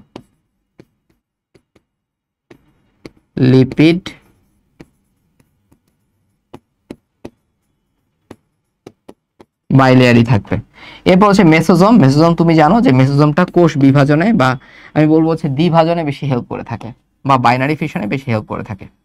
ঠিক আছে, মেসোজোমটা হচ্ছে দ্বিভাজন বা বাইনারি ফিশনে এবং কিছু শক্তি উৎপাদনের কাজের সাথে তারা জড়িত। বাইনারি ফিশনে হেল্প করে এবং কিছু শক্তি উৎপাদনের কাজে জড়িত। সাইটোপ্লাজমের কথা আমরা বললাম। সাইটোপ্লাজমের মধ্যে আমরা জানি যে আমরা কিছু ভলিউটিন পেয়ে থাকি, আমরা কিছু রাইবোজোম পেয়ে থাকি, যেটার প্রকৃতি কি টাইপের হয়? 70s প্রকৃতির হয়ে থাকে। এবার আসো ক্রোমোজোম। তুমি জানো যে ব্যাকটেরিয়ার মধ্যে আমরা ক্রোমোজোমাল ডিএনএ থাকে, এর মধ্যে আরএনএও থাকে, এবং হচ্ছে প্লাজমিড। প্লাজমিডটা হচ্ছে এক্সট্রা ক্রোমোজোমাল ডিএনএ। এটার কিছু বৈশিষ্ট্য সম্পর্কে আমরা পড়ছি। ওকে, সো এটা হচ্ছে আমাদের ব্যাকটেরিয়ার গঠন। এই জিনিসগুলো তোমার পরীক্ষার খাতায় অবশ্যই থাকতে হবে। এবার তোমার পরীক্ষায় সবচেয়ে বেশি পরিমাণে আসে কি ব্যাকটেরিয়ার উপকারিতা। যদি ব্যাকটেরিয়া অর্থনীতিগত আলোচনা করতে বলে তাহলে তুমি অপকারী ভূমিকা উপকারী ভূমিকা দুইটা নিয়েই আলোচনা করবা, বাট মোস্ট ইম্পর্টেন্টলি এটাই পরীক্ষায় আসার সম্ভাবনা সবচেয়ে বেশি। সো ব্যাকটেরিয়ার উপকারিতা কি কি আছে কৃষি ক্ষেত্রে এবং শিল্প ক্ষেত্রে, এই দুটো জিনিস আমাদের বেশি ভালোভাবে পড়তে হবে। সো প্রথম কথা হচ্ছে ব্যাকটেরিয়াগুলা মাটির উর্বরতা বৃদ্ধি করতে সহায়তা করে থাকে। কিভাবে সহায়তা করে থাকে? দুইভাবে, একটা হচ্ছে নাইট্রোজেন সংবন্ধনের মাধ্যমে আর একটা হচ্ছে নাইট্রিফিকেশনের মাধ্যমে। আমি তোমাকে বলি এই নাইট্রোজেনের ব্যাপারটা আসলে কি, খেয়াল করো। ধরো অ্যামোনিয়া, এই অ্যামোনিয়াটা কিন্তু আয়ন হিসেবে নাই। সো এই অ্যামোনিয়াটাকে নাইট্রেট আয়নে রূপান্তর করা, কি বললাম? অ্যামোনিয়া NH3টাকে নাইট্রেট আয়ন NO3- এই নাইট্রেট আয়নে রূপান্তর করাকে বলা হয়ে থাকে নাইট্রিফিকেশন। এই নাইট্রিফিকেশন প্রক্রিয়ায় কি করে? ব্যাকটেরিয়াগুলা উদ্ভিদের জন্য নাইট্রোজেনটাকে গ্রহণ উপযোগী করে থাকে, কারণ উদ্ভিদ কিন্তু খনিজ লবণ ব্যতি রেখে কোনোভাবে নাইট্রোজেনটাকে গ্রহণ করতে পারে না। ওকে, উদ্ভিদ তিনটা জিনিস, কার্বন, হাইড্রোজেন আর হচ্ছে অক্সিজেন, এই তিনটা কিন্তু উদ্ভিদ পেয়ে থাকে বায়ু থেকে। নাইট্রোজেনটা উদ্ভিদ মাটি থেকে খনিজ লবণের মাধ্যমে গ্রহণ করতে হবে। সো নাইট্রোজেন সংবন্ধন ব্যাপারটা কিরকম? নাইট্রোজেন সংবন্ধন হচ্ছে বায়ুস্থ নাইট্রোজেনটাকে প্রথমে তারা কি করে, বায়ুস্থ নাইট্রোজেন অথবা প্রাণীজ নাইট্রোজেনটাকে কি করে, তারা হচ্ছে মাটিতে সংবন্ধন করে। মাটিতে সংবন্ধন করার পরে তারপর কি কাজ হয়? নাইট্রিফিকেশন হয়, অ্যামোনিয়া থেকে নাইট্রেট তৈরি হয়ে থাকে। বুঝতে পারছো জিনিসটা? এই হচ্ছে নাইট্রোজেন সংবন্ধন আর নাইট্রিফিকেশনের কাজটা। সো নাইট্রোজেন সংবন্ধনের জন্য আমাদের তিনটা ব্যাকটেরিয়া মূলত হচ্ছে জড়িত, এটাকে আমরা ক্যাপ দিয়ে মনে রাখি। মনে রাখবো হচ্ছে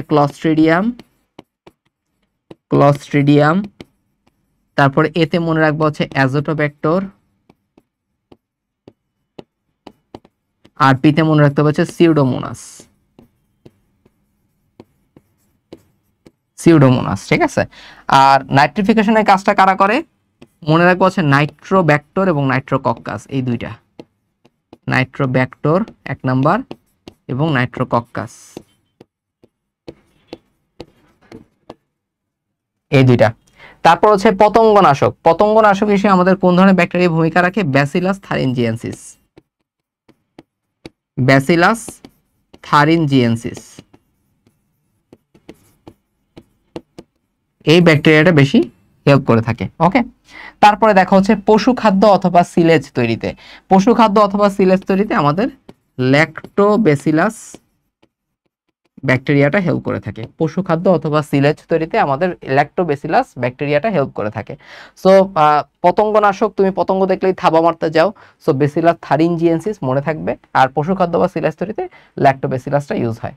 এরপর আসা হচ্ছে শিল্পক্ষেত্রে কোনটা খেয়াল করো। শিল্পক্ষেত্রে হচ্ছে চা, কফি, তামাক, তো মনে রাখবো হচ্ছে ব্যাসিলাস মেগাটেরিয়াম। কি বললাম? মেগা কেন বললাম? মেগা মানে হচ্ছে বড়। তো তুমি দেখো চা কফি তুমি আসলে বড় বড় কাপে খাও, তাই না? তোমার গামলা গামলা চা কফি খেতে ইচ্ছা করে। সো চা কফি তামাকের ক্ষেত্রে তোমার মেগা দরকার, বড় কাপ দরকার। So Bacillus megaterium. তারপর দুগ্ধজাত শিল্পের ক্ষেত্রে তোমার কি দরকার? তুমি জানো তোমার এখানে ল্যাক্টোব্যাসিলাস লাগবে, কারণ ল্যাকটোজ দেখলেই তুমি বুঝবা সেখানে দুগ্ধ সংক্রান্ত কোনো একটা ব্যাপার আছে অবশ্যই। আচ্ছা, তারপরে দেখো পাট, চামড়া, এগুলোর ক্ষেত্রে আমাদের ক্লস্ট্রিডিয়াম ব্যাকটেরিয়াটা হেল্প করে থাকে। ক্লস্ট্রিডিয়াম ব্যাকটেরিয়া, পাটজাত শিল্প, চামড়াজাত শিল্প, এগুলোর ক্ষেত্রে আমাদের ক্লস্ট্রিডিয়াম ব্যাকটেরিয়াটা হেল্প করে থাকে। তারপরে দেখো আমি এখানে তিনটা ব্যাকটেরিয়ার নাম লিখছি। একটা হচ্ছে আমাদের অ্যাসিটোব্যাক্টর জাইলোনাম,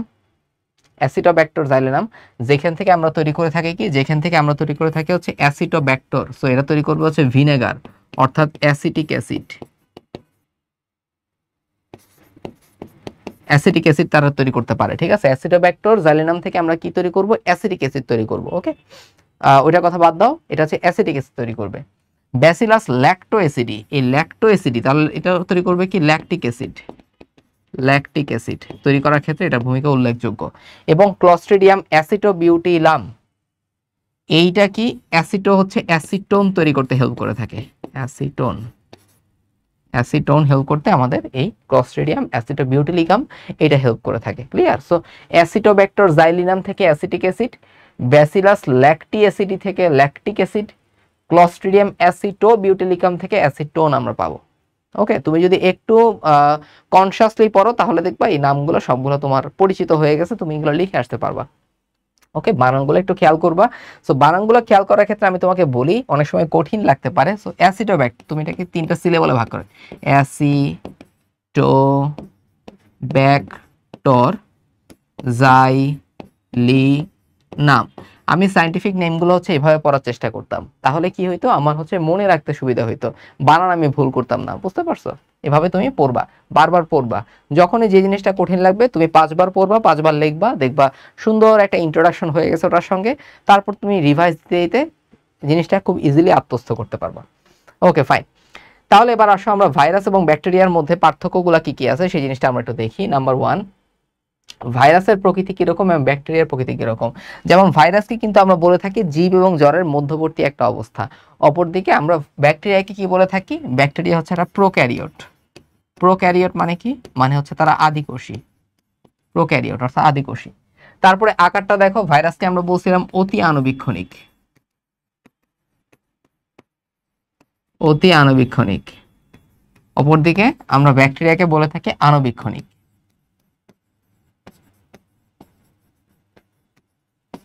আণুবীক্ষণিক। তারপরে দেখো বংশবৃদ্ধি, যেমন ভাইরাস কিন্তু পোষক কোষের বাইরে বংশবৃদ্ধি করতে পারে না। ঠিক আছে, সো ভাইরাস কি করতে পারে না, ভাইরাস হচ্ছে বাধ্যতামূলক পরজীবী, কারণ তারা পোষক কোষের বাইরে বংশবৃদ্ধি করতে পারে না। অপরদিকে আমাদের ব্যাকটেরিয়াগুলো কিন্তু পোষক কোষের বাইরে বংশবৃদ্ধি করতে পারে, তারা পরজীবী হিসেবে থাকে, কোনো সমস্যা নাই, বাট তারা পোষক কোষের বাইরেও বংশবৃদ্ধি করতে পারে। আচ্ছা, এরপরে দেখো কেলাসন। কেলাসন আমরা ভাইরাসকে করতে পারবো, ব্যাকটেরিয়াকে করতে পারবো না। ক্ষুদ্রাঙ্গের ব্যাপারে আসো, কোষীয় কোনো অঙ্গাণু আমরা ভাইরাসের মধ্যে পাই না, কিন্তু ব্যাকটেরিয়ার মধ্যে আমি জানি যে রাইবোজোম পেয়ে থাকি, আমার হচ্ছে ভলিউটিন থাকবে, আমার কিছু ভলিউটিন তো আসলে এটা সঞ্চিত পদার্থ, চর্বি দানার মতো করে থাকে, রাইবোজোমটাই হচ্ছে মেইন। এই রাইবোজোমটা পর্যন্ত আমাদের ভাইরাসের ক্ষেত্রে নাই।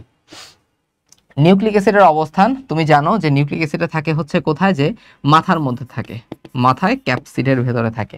আর ব্যাকটেরিয়ার ক্ষেত্রে সেটা কই থাকে, ব্যাকটেরিয়া থাকবে কি, ব্যাকটেরিয়া মূলত ক্রোমোজোমাল ডিএনএ থাকে, রাইট? ব্যাকটেরিয়ার ভেতরে ক্রোমোজোমাল ডিএনএ আছে।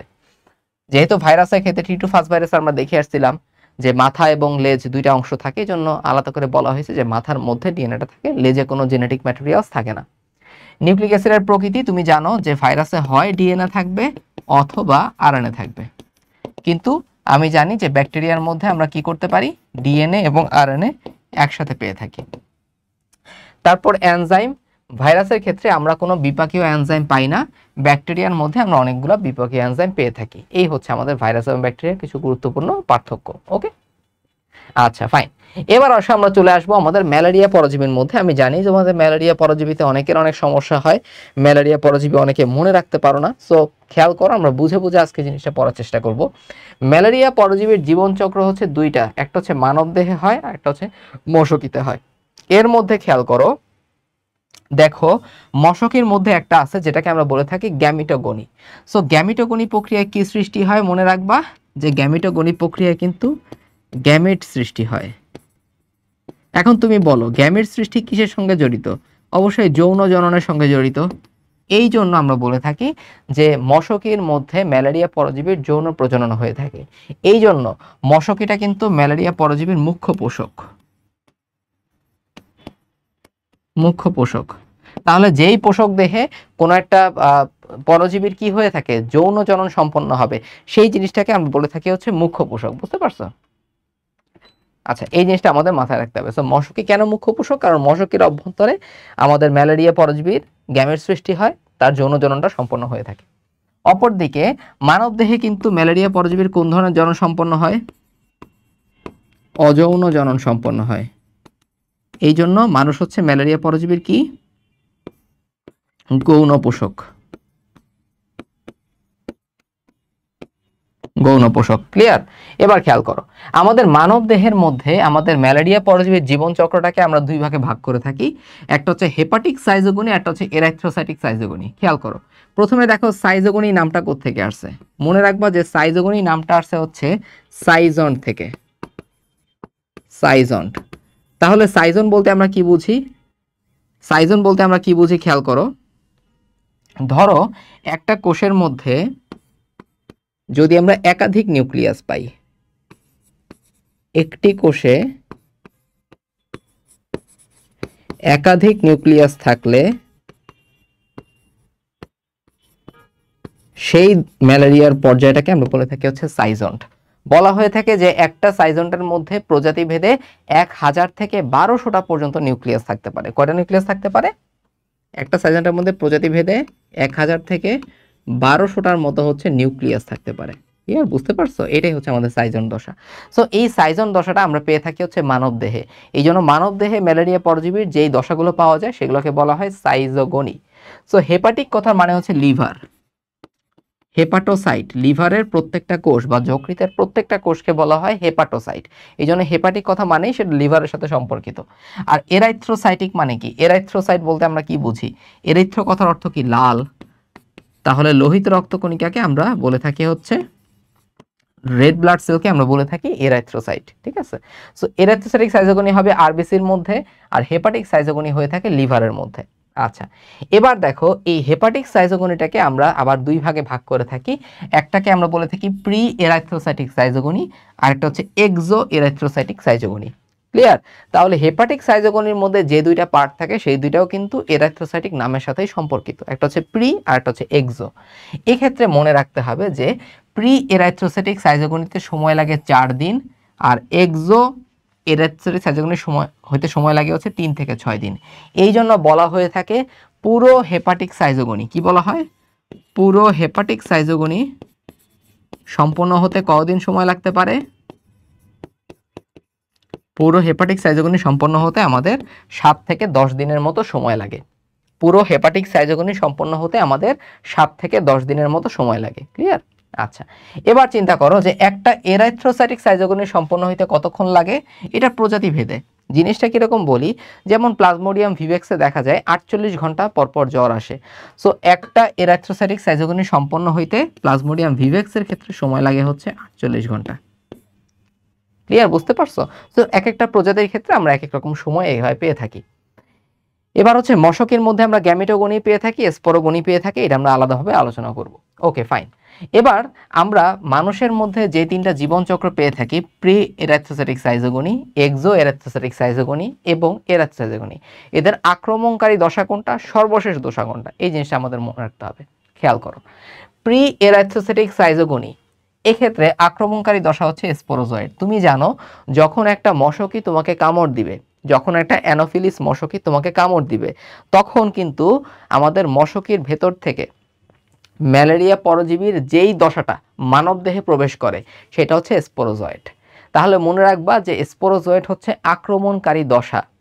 ম্যালেরিয়া পরজীবীর আক্রমণকারী দশা কোনটা? স্পোরোজয়েড। ঠিক আছে? ক্লিয়ার? আচ্ছা, সো এই স্পোরোজয়েড এটা হচ্ছে আক্রমণকারী দশা, এবং প্রি এরাথ্রোসাইটিক সাইজোগনির পরে সেটা হয়ে যায় হচ্ছে ক্রিপ্টোমেরোজয়েড। সেটা কি হয়? সেটা হয় হচ্ছে ক্রিপ্টোমেরোজয়েড। তাহলে প্রি এরাথ্রোসাইটিক সাইজোগনির সর্বশেষ দশা কোনটা? ক্রিপ্টোমেরোজয়েড। এই ক্রিপ্টোমেরোজয়েডটা কাকে আক্রমণ করছে খেয়াল করো? এক্সো এরাথ্রোসাইটিক সাইজোগনি, অর্থাৎ আরেকটা হেপাটোসাইটকে আক্রমণ করছে। কাকে আক্রমণ করছে? আরেকটা লিভার কোষকে আক্রমণ করছে। ক্রিপ্টোমেরোজয়েডটা আক্রমণ করছে। তাহলে যে ক্রিপ্টোমেরোজয়েড প্রি এরাথ্রোসাইটিক সাইজোগনির সর্বশেষ দশা, সেটাই কিন্তু আমাদের এক্সো এরাথ্রোসাইটিক সাইজোগনির আক্রমণকারী দশা। মনে থাকবে। আর এক্সো এরাথ্রোসাইটিক সাইজোগনির সর্বশেষ দশা কোনটা? অথবা এক্সোর সর্বশেষ দশা কোনটা?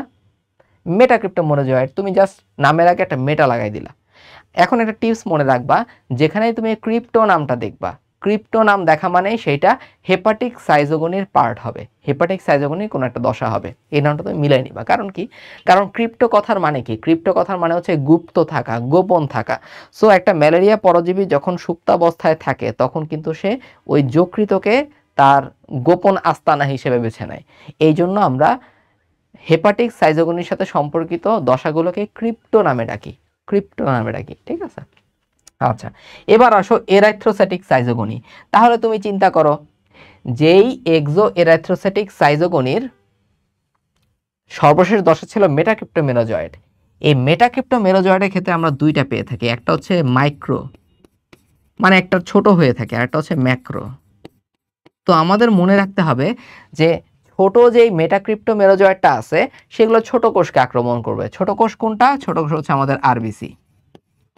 আর বড় যেই বড় অর্থাৎ ম্যাক্রো মেটাক্রিপ্টো মেরোজয়েট যেগুলো আছে সেগুলো কাকে আক্রমণ করবে? আরেকটা লিভার কোষকে অর্থাৎ আরেকটা হেপাটোসাইটকে আক্রমণ করবে। ক্লিয়ার? তাহলে তুমি চিন্তা করো এরাথ্রোসাইটিক সাইজোগনির আক্রমণকারী দশা কোনটা হবে?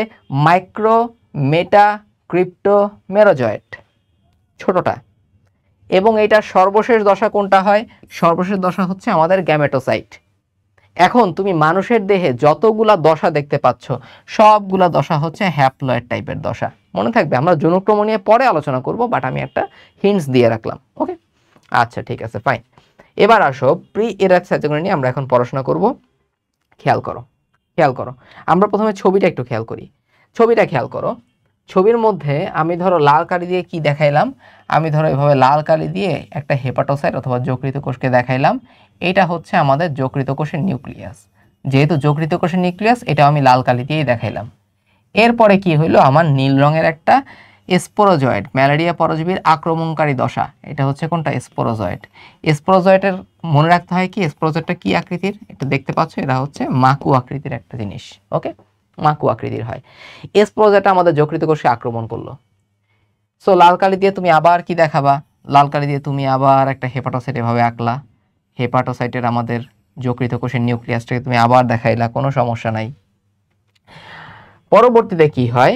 এই যে স্পোরোজয়েড মাকু আকৃতি ছিল সেইটাই আস্তে আস্তে এরকম গোলাকৃতির ক্রিপ্টোজয়েডে রূপান্তরিত হয়। সে হেপাটোসাইট থেকে কিছু পুষ্টি গ্রহণ করছে, পুষ্টি গ্রহণ করার পরে সেরকম গোলাকৃতির একটু মানে নাদুস নুদুস হয়ে গেছে আর কি, ক্রিপ্টোজয়েড হয়ে গেছে। এই জন্য বলা হয় ক্রিপ্টোজয়েড কি আকৃতির?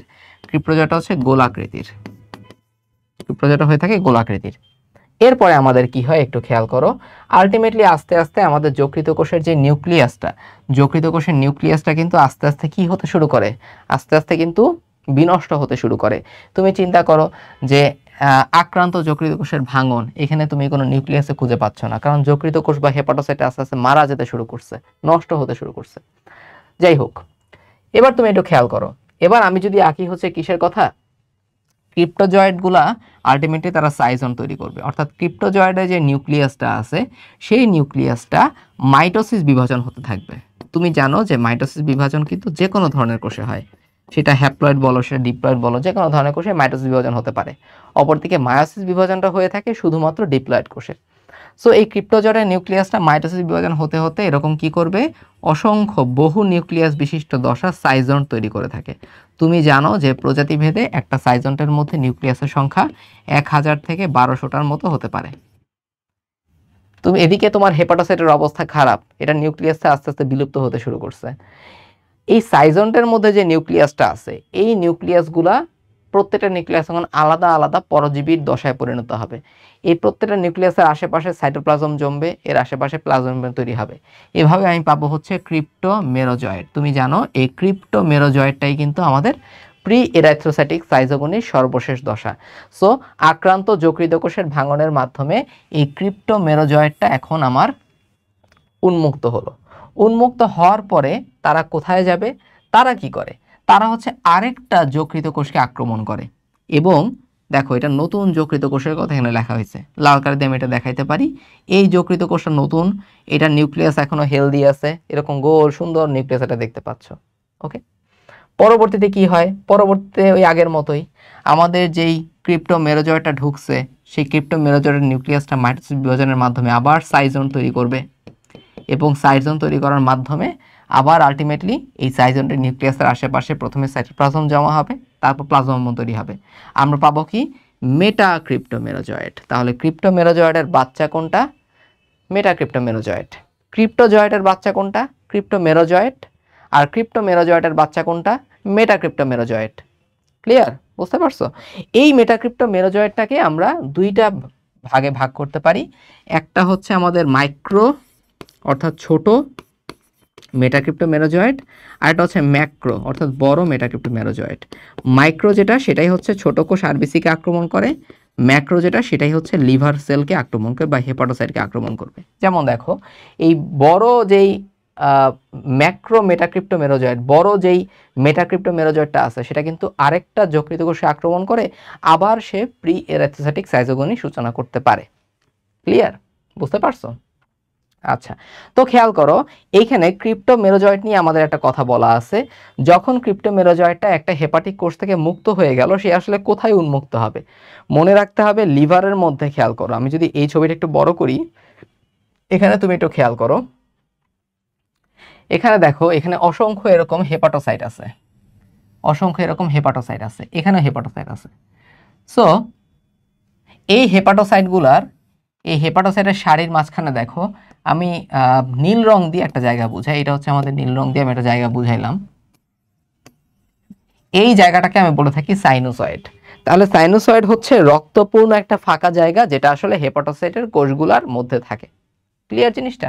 সো সাইনোসয়েডে এসে আলটিমেটলি ওই ক্রিপ্টোমেরোজয়েডটা অবস্থান করতে পারে। ওকে, এবং এভাবেই কিন্তু ম্যালেরিয়ার পরজীবী সুপ্তাবস্থায় যকৃত কোষের মধ্যে অনেকদিন অবস্থান করে থাকে। ক্লিয়ার? আচ্ছা ফাইন। এবার আসো আরো কিছু জিনিস আমরা দেখে নিই, কিছু ইনফরমেশন আমরা জেনে নিই। নাম্বার 1, মনে রাখতে হবে যে প্রি এরিথ্রোসাইটোগনির ক্ষেত্রে স্পোরোজয়েডের ক্ষেত্রে এটা মাকু আকৃতির হয়। 10 থেকে 14 মাইক্রোমিটার হচ্ছে লম্বায়, 0.05 থেকে 1 মাইক্রোমিটার হচ্ছে প্রস্থে হয়ে থাকে। এবং যখন তোমার দেহের মধ্যে স্পোরোজয়েডটা প্রবেশ করলো, সেটা লিভার কোষ বা হেপাটিক কোষে কতক্ষণে আসবে? 30 মিনিটে আসবে। তো মনে রাখবা একটা স্পোরোজয়েড তোমার দেহে প্রবেশের পরে কোন প্রক্রিয়ায় হেপাটোসাইটের কাছে আসে? এটা কেমোট্যাক্সিস প্রক্রিয়ায়। কেমোট্যাক্সিস প্রক্রিয়ায়, অর্থাৎ কিছু কেমিক্যাল সাবস্টেন্সের দ্বারা প্রলুব্ধ হয়ে তারা হেপাটোসাইটকে জায়গা হিসেবে বেছে নেয়। এটাকেই বলা হয় কেমোট্যাক্সিস প্রক্রিয়া। কত সময় লাগে আসতে? 30 মিনিট সময় লাগে হচ্ছে হেপাটোসাইটে আসতে বা লিভার কোষে আসতে। ক্রিপ্টোজয়েডের আকৃতি কিরকম? গোলাকৃতির। সাইজন্টে কয়টা নিউক্লিয়াস থাকে? বলছি 1000 থেকে 1200টা নিউক্লিয়াস। ক্রিপ্টোমেরোজয়েড সাইনোসয়েডের মধ্যে অবস্থান করে থাকে। আর এক্সো নিয়ে আমরা অলরেডি আলোচনা করে ফেলছি। আশা করি তোমরা সবকিছু বুঝতে পারছো। আচ্ছা, এবার আসো আমরা পড়বো কি নিয়ে? আমরা পড়বো হচ্ছে এখন এরাইথ্রোসাইটিক সাইটোগনি নিয়ে। তাহলে আমি ভাইয়া কি বললাম, যদি তুমি হেপাটিক সাইটোগনি নিয়ে কথা বলো তাহলে হেপাটিক সাইটোগনিতে সবকিছু ক্রিপ্টো আছে। ক্রিপ্টো মানে গোপন, যেহেতু ম্যালেরিয়া পরজীবীর গোপন আস্তানা হচ্ছে লিভার, সেই জন্য আমরা এটার দশাগুলোকে ক্রিপ্টো নাম দিয়ে চিনে থাকি।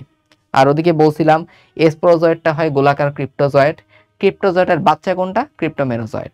আর ক্রিপ্টোমেরোজয়েডের বাচ্চা কোনটা? মেটাক্রিপ্টোমেরোজয়েড। খুব সহজ। এখন এই মাইক্রো মেটাক্রিপ্টোমেরোজয়েডটাই আলটিমেটলি আমাদের এরাথ্রোসাইটিক সাইটোগনি শুরু করবে। এখন তুমি একটু খেয়াল করো, আমি প্রথমে একটা কি আঁকলাম? আমি প্রথমে এরকম একটা আরবিসি আঁকলাম, লোহিত রক্তকণিকা। তুমি জানো আরবিসিতে কোনো নিউক্লিয়াস থাকে না, সো পরিণত আরবিসিতে আমি নিউক্লিয়াস দেখাই নাই। আমি জাস্ট কি আঁকছি এখানে? আমি আঁকছি হচ্ছে একটা ট্রফোজয়েড আঁকছি। সো এই ট্রফোজয়েডটা কি আসলে? ট্রফোজয়েডের মধ্যে দেখো ছোট্ট একটা গহ্বর আছে। তাহলে ট্রফোজয়েডের মধ্যে আমরা কি বুঝবো? ট্রফোজয়েডের মধ্যে ক্ষুদ্র একটা গহ্বর থাকে এবং এখানে কি আছে? একটা নিউক্লিয়াস আছে। এখন এই ট্রফোজয়েডটা আসছে কোত্থেকে? তুমি জানো ট্রফোজয়েডটা হচ্ছে আসছে মাইক্রো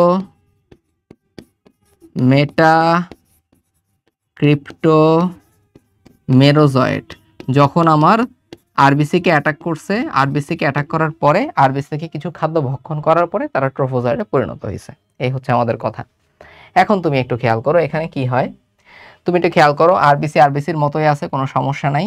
এবার দেখো আমাদের ট্রফোজয়েডটা কিসে রূপান্তরিত হলো? সিগনেট রিংয়ে রূপান্তরিত হলো।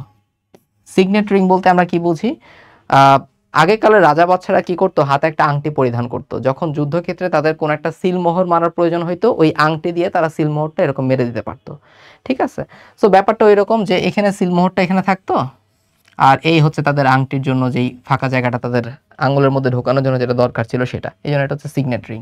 সো সিগনেট রিং এর গহ্বরের সাইজটা হচ্ছে বড় প্রকৃতির হয় এবং নিউক্লিয়াসটা এখানে একটা সাইডে চলে আসছে। এটা হচ্ছে সিগনেট রিং আর ট্রফোজয়েডের মধ্যে পার্থক্য। আর ভেতরের এগুলো তো আসলে সাইটোপ্লাজম, বুঝতেই পারতেছো। এবার দেখো তুমি অ্যামিবয়েড ট্রফোজয়েড। এই অ্যামিবয়েড ট্রফোজয়েডের মধ্যে আমরা কি পাবো? খেয়াল করো যে অ্যামিবয়েড ট্রফোজয়েডের মধ্যে আমরা কি পাই, একটু খেয়াল করো। এই আমাদের যেই সিগনেট রিং দশাটা আছে, এই সিগনেট রিং দশা থেকে আমরা পাই হচ্ছে অ্যামিবয়েড ট্রফোজয়েড। কেন? কারণ তার অ্যামিবার মতো এরকম কিছু ক্ষণপদ থেকে থাকে, যে ক্ষণপদের মাধ্যমে সে কিন্তু চলাফেরা করতে পারে। ওকে, এটা হচ্ছে অ্যামিবয়েড ট্রফোজয়েড দশা। অ্যামিবয়েড ট্রফোজয়েড দশা যখন তৈরি হয় তখন একটা ব্যাপার হয়, দেখো ট্রফোজয়েড তারপরে হচ্ছে আমাদের এই যে সিগনেট রিং, এরা কিন্তু আস্তে আস্তে লোহিত রক্তকণিকার হিমোগ্লোবিনটাকে খাদ্য হিসেবে খেতে থাকে। সো হিমোগ্লোবিনে খাদ্য হিসেবে খাওয়ার পরে পরজীবীর মধ্যে যেই বর্জ্য পদার্থটা জমা হয় সেটা হচ্ছে হিমোজয়েন। তাহলে হিমোজয়েনটা কোত্থেকে আসছে? হিমোজয়েনটা আসছে হচ্ছে হিমোগ্লোবিন গ্রহণের পর পরিণত বর্জ্য, সেটাকে আমরা বলে থাকি হচ্ছে হিমোজয়েন। এই হিমোজয়েনটা কিসের মধ্যে তুমি দেখতেছো হচ্ছে পরজীবীর মধ্যে, কারণ পরজীবী হিমোগ্লোবিনটাকে ভক্ষণ করছে। ভক্ষণ করার পরে হিমোগ্লোবিনটা আস্তে আস্তে কি, হিমোগ্লোবিনের যে প্রোটিন অংশটা আছে সেটা হিমোজয়েনে পরিণত হয়েছে। হিমোজয়েনটা হচ্ছে বর্জ্য পদার্থ, এই বর্জ্য পদার্থটা ম্যালেরিয়ার পরজীবীর মধ্যে জমা হয়েছে। ক্লিয়ার? আচ্ছা, এখন খেয়াল করো, বইয়ের মধ্যে লেখা আছে যে অ্যামিবয়েড ট্রফোজয়েড দশাতেই হিমোজয়েন দেখা যায়, কিন্তু আমাদের ছবির মধ্যে দেয়া আছে হচ্ছে এই কি বলে হিমোজয়েনটা দেখানো হচ্ছে সাইজন্টের মধ্যে। আমাদের ছবিতে সাইজন্টের মধ্যে হিমোজয়েনটা দেখানো হয়েছে, এটাই হচ্ছে পার্থক্য। এবার তুমি খেয়াল করো, যখন তোমার অ্যামিবয়েড ট্রফোজয়েড দশাটা আসে তখনই আমরা এখানে কি দেখতে পাই, তখনই আমি এটাকে লাল রং দিয়ে বুঝাই কারণ এটা আরবিসির মধ্যে। আরবিসির সাইটোপ্লাজমে এরকম আমরা সাফনার্স দানা দেখতে পাই। তাহলে সাফনার্স দানা কই থাকে? সাফনার্স দানা তৈরি হয় হচ্ছে আরবিসি এর সাইটোপ্লাজমে। আরবিসি এর সাইটোপ্লাজমে সাফনার্স দানা দেখা যায়, এবং এই সাফনার্স দানা দেখার মাধ্যমে কিন্তু আমরা ম্যালেরিয়া পরজীবীকে শনাক্ত করতে পারি। ক্লিয়ার? তাহলে হিমোজয়েনটা কি? হিমোজয়েনটা হচ্ছে বর্জ্য পদার্থ। এই হিমোজয়েন থাকে কোথায়? পরজীবীর মধ্যে। পরজীবীর মধ্যে। আর সাফনার্স দানা কই দেখতেছো তুমি? আরবিসি এর সাইটোপ্লাজমে তুমি এরকম সাফনার্স দানা দেখতেছো। আচ্ছা, খুব ভালো কথা। এরপরে আলটিমেটলি আমাদের যেই অ্যামিবয়েড ট্রফোজয়েডটা আছে এটার যে নিউক্লিয়াস, সেই নিউক্লিয়াসটা এরকম সাইজন্টে পরিণত হবে। এই হচ্ছে আমাদের সাইজন্টটা। তুমি দেখতেছো আরবিসি সাইটোপ্লাজমে এখনো সাফনার্স দানা দেখা যাচ্ছে, একদম শেষ পর্যন্ত তুমি সাফনার্স দানা দেখতে পারবা, কোনো সমস্যা নেই। তো এখানে যে সাইজন দশাগুলো আছে প্রত্যেকটা নিউক্লিয়াসের আশেপাশে এরকম গোলাপের পাপড়ির মতো অসম্পূর্ণ প্লাজমা মেমব্রেন সৃষ্টি হয়। কি বললাম? সাইজনটার মধ্যে ধরো 1000টা নিউক্লিয়াস আছে, এই 1000টা নিউক্লিয়াস আশেপাশে কি হয়, এরকম গোলাপের পাপড়ির মতো অসম্পূর্ণ প্লাজমা মেমব্রেন সৃষ্টি হয়েছে। এই দশাটাকে আমরা বলে থাকি রোজেট দশা। তাহলে রোজেট দশা তুমি কখন দেখতে পাবা? এরাইথ্রোসাইটিক সাইজোগনিতে তুমি দেখতে পাবা। ওকে, এরাইথ্রোসাইটিক সাইজোগনিতে দেখতে পাবা। এটা যেহেতু ইনভ্যারিয়েবলি পরীক্ষায় আসে, আমি এভাবে মনে রাখছিলাম যে জবা ফুলের রঙ তো লাল আর এরাইথ্রো মানেও লাল, তাহলে লাল রং হচ্ছে রোজ, কি রোজ হচ্ছে গোলাপ, সরি। সো রোজ বা গোলাপের রঙ তো লাল, তাহলে এই রোজেট কখন পাবো আমরা? লালের মধ্যে পাবো, এরাইথ্রোসাইটিকের মধ্যে পাবো। এভাবে তুমি মনে রাখতে পারো এটা। এবং আলটিমেটলি এই রোজেট দশাটা কিসে পরিণত হয়? মেরোজয়েটে রূপান্তরিত হয়। খেয়াল করছো কিসে রূপান্তরিত হয়? মেরোজয়েটে রূপান্তরিত হয়। তাহলে রোজেটের বাচ্চা হচ্ছে কি? মেরোজয়েট। এই হচ্ছে কথা। তাহলে দেখতে পারতেছো তুমি এভাবে মেরোজয়েট দশাটা আছে, প্রত্যেকটা হচ্ছে কি, এটা হচ্ছে আমাদের ম্যালেরিয়া পরজীবী প্লাজমা মেমব্রেন, এটা হচ্ছে ম্যালেরিয়া পরজীবী নিউক্লিয়াস, আর এটা হচ্ছে আমাদের সাইটোপ্লাজম। আরবিসি ভেঙে মেরোজয়েটটা বের হয়ে আসতেছে। এখন কথা হচ্ছে কিছু মেরোজয়েট আবার নতুন একটা আরবিসিকে আক্রমণ করে আবার এরাইথ্রোসাইটিক সাইজোগনি শুরু করতে পারে। আবার কিছু মেরোজয়েট কি তৈরি করে থাকে? গ্যামেটোসাইট তৈরি করে। গ্যামেটোসাইট তৈরি করে। মনে রাখবা, গ্যামেটোসাইট থেকে কি তৈরি হবে? গ্যামিট তৈরি হবে। এর মধ্যে একটা আছে মাইক্রোগ্যামেটোসাইট আর একটা হচ্ছে ম্যাক্রোগ্যামেটোসাইট। মাইক্রো মানে ছোট, মাইক্রো মানে কি রে? মাইক্রো মানে হচ্ছে ছোট। এই ছোট গ্যামেটোসাইটকে আমরা বলে থাকি হচ্ছে পুরুষ গ্যামেটোসাইট, কারণ এখান থেকে আমাদের শুক্রাণু তৈরি হয়, আমাদের স্পার্ম বা শুক্রাণু তৈরি হবে। শুক্রাণুকে আমরা মাইক্রোগ্যামিট বলে থাকি, ছোট গ্যামিট, ছোট জননকোষ বলে থাকি। আর ম্যাক্রোগ্যামেটোসাইট, ম্যাক্রো কথার মানে বড়, তুমি দেখতেছো বড় একটা কোষ, এটা হচ্ছে স্ত্রী গ্যামেটোসাইট। এখান থেকে কি তৈরি হবে? আমার ডিম্বাণু তৈরি হবে, ওভাম তৈরি হবে, যেটাকে আমি বলে থাকি ম্যাক্রোগ্যামিট। ওভামের আরেকটা নাম হচ্ছে ম্যাক্রোগ্যামিট, বড় জননকোষ। তাহলে কেন বলা হচ্ছে, দেখো আমাদের পুং গ্যামেটোসাইট মাইক্রো কেন বলা হচ্ছে? কারণ এটা ছোট সাইজে, আর ম্যাক্রোগ্যামেটোসাইট সাইজে একটু বড় হয়। কিন্তু মনে রাখবা যে পুং গ্যামেটোসাইটের নিউক্লিয়াসটা কিন্তু বড়, আর স্ত্রী গ্যামেটোসাইট ম্যাক্রো হইলেও তার নিউক্লিয়াসটা কি? তার নিউক্লিয়াসটা হচ্ছে ছোট। ক্লিয়ার? এরপরে একটা পার্থক্য আসে কি, যে পুরুষ গ্যামেটোসাইটের যে সাইটোপ্লাজম, সেই সাইটোপ্লাজমের বর্ণ হচ্ছে হালকা নীল বর্ণের হয়ে থাকে।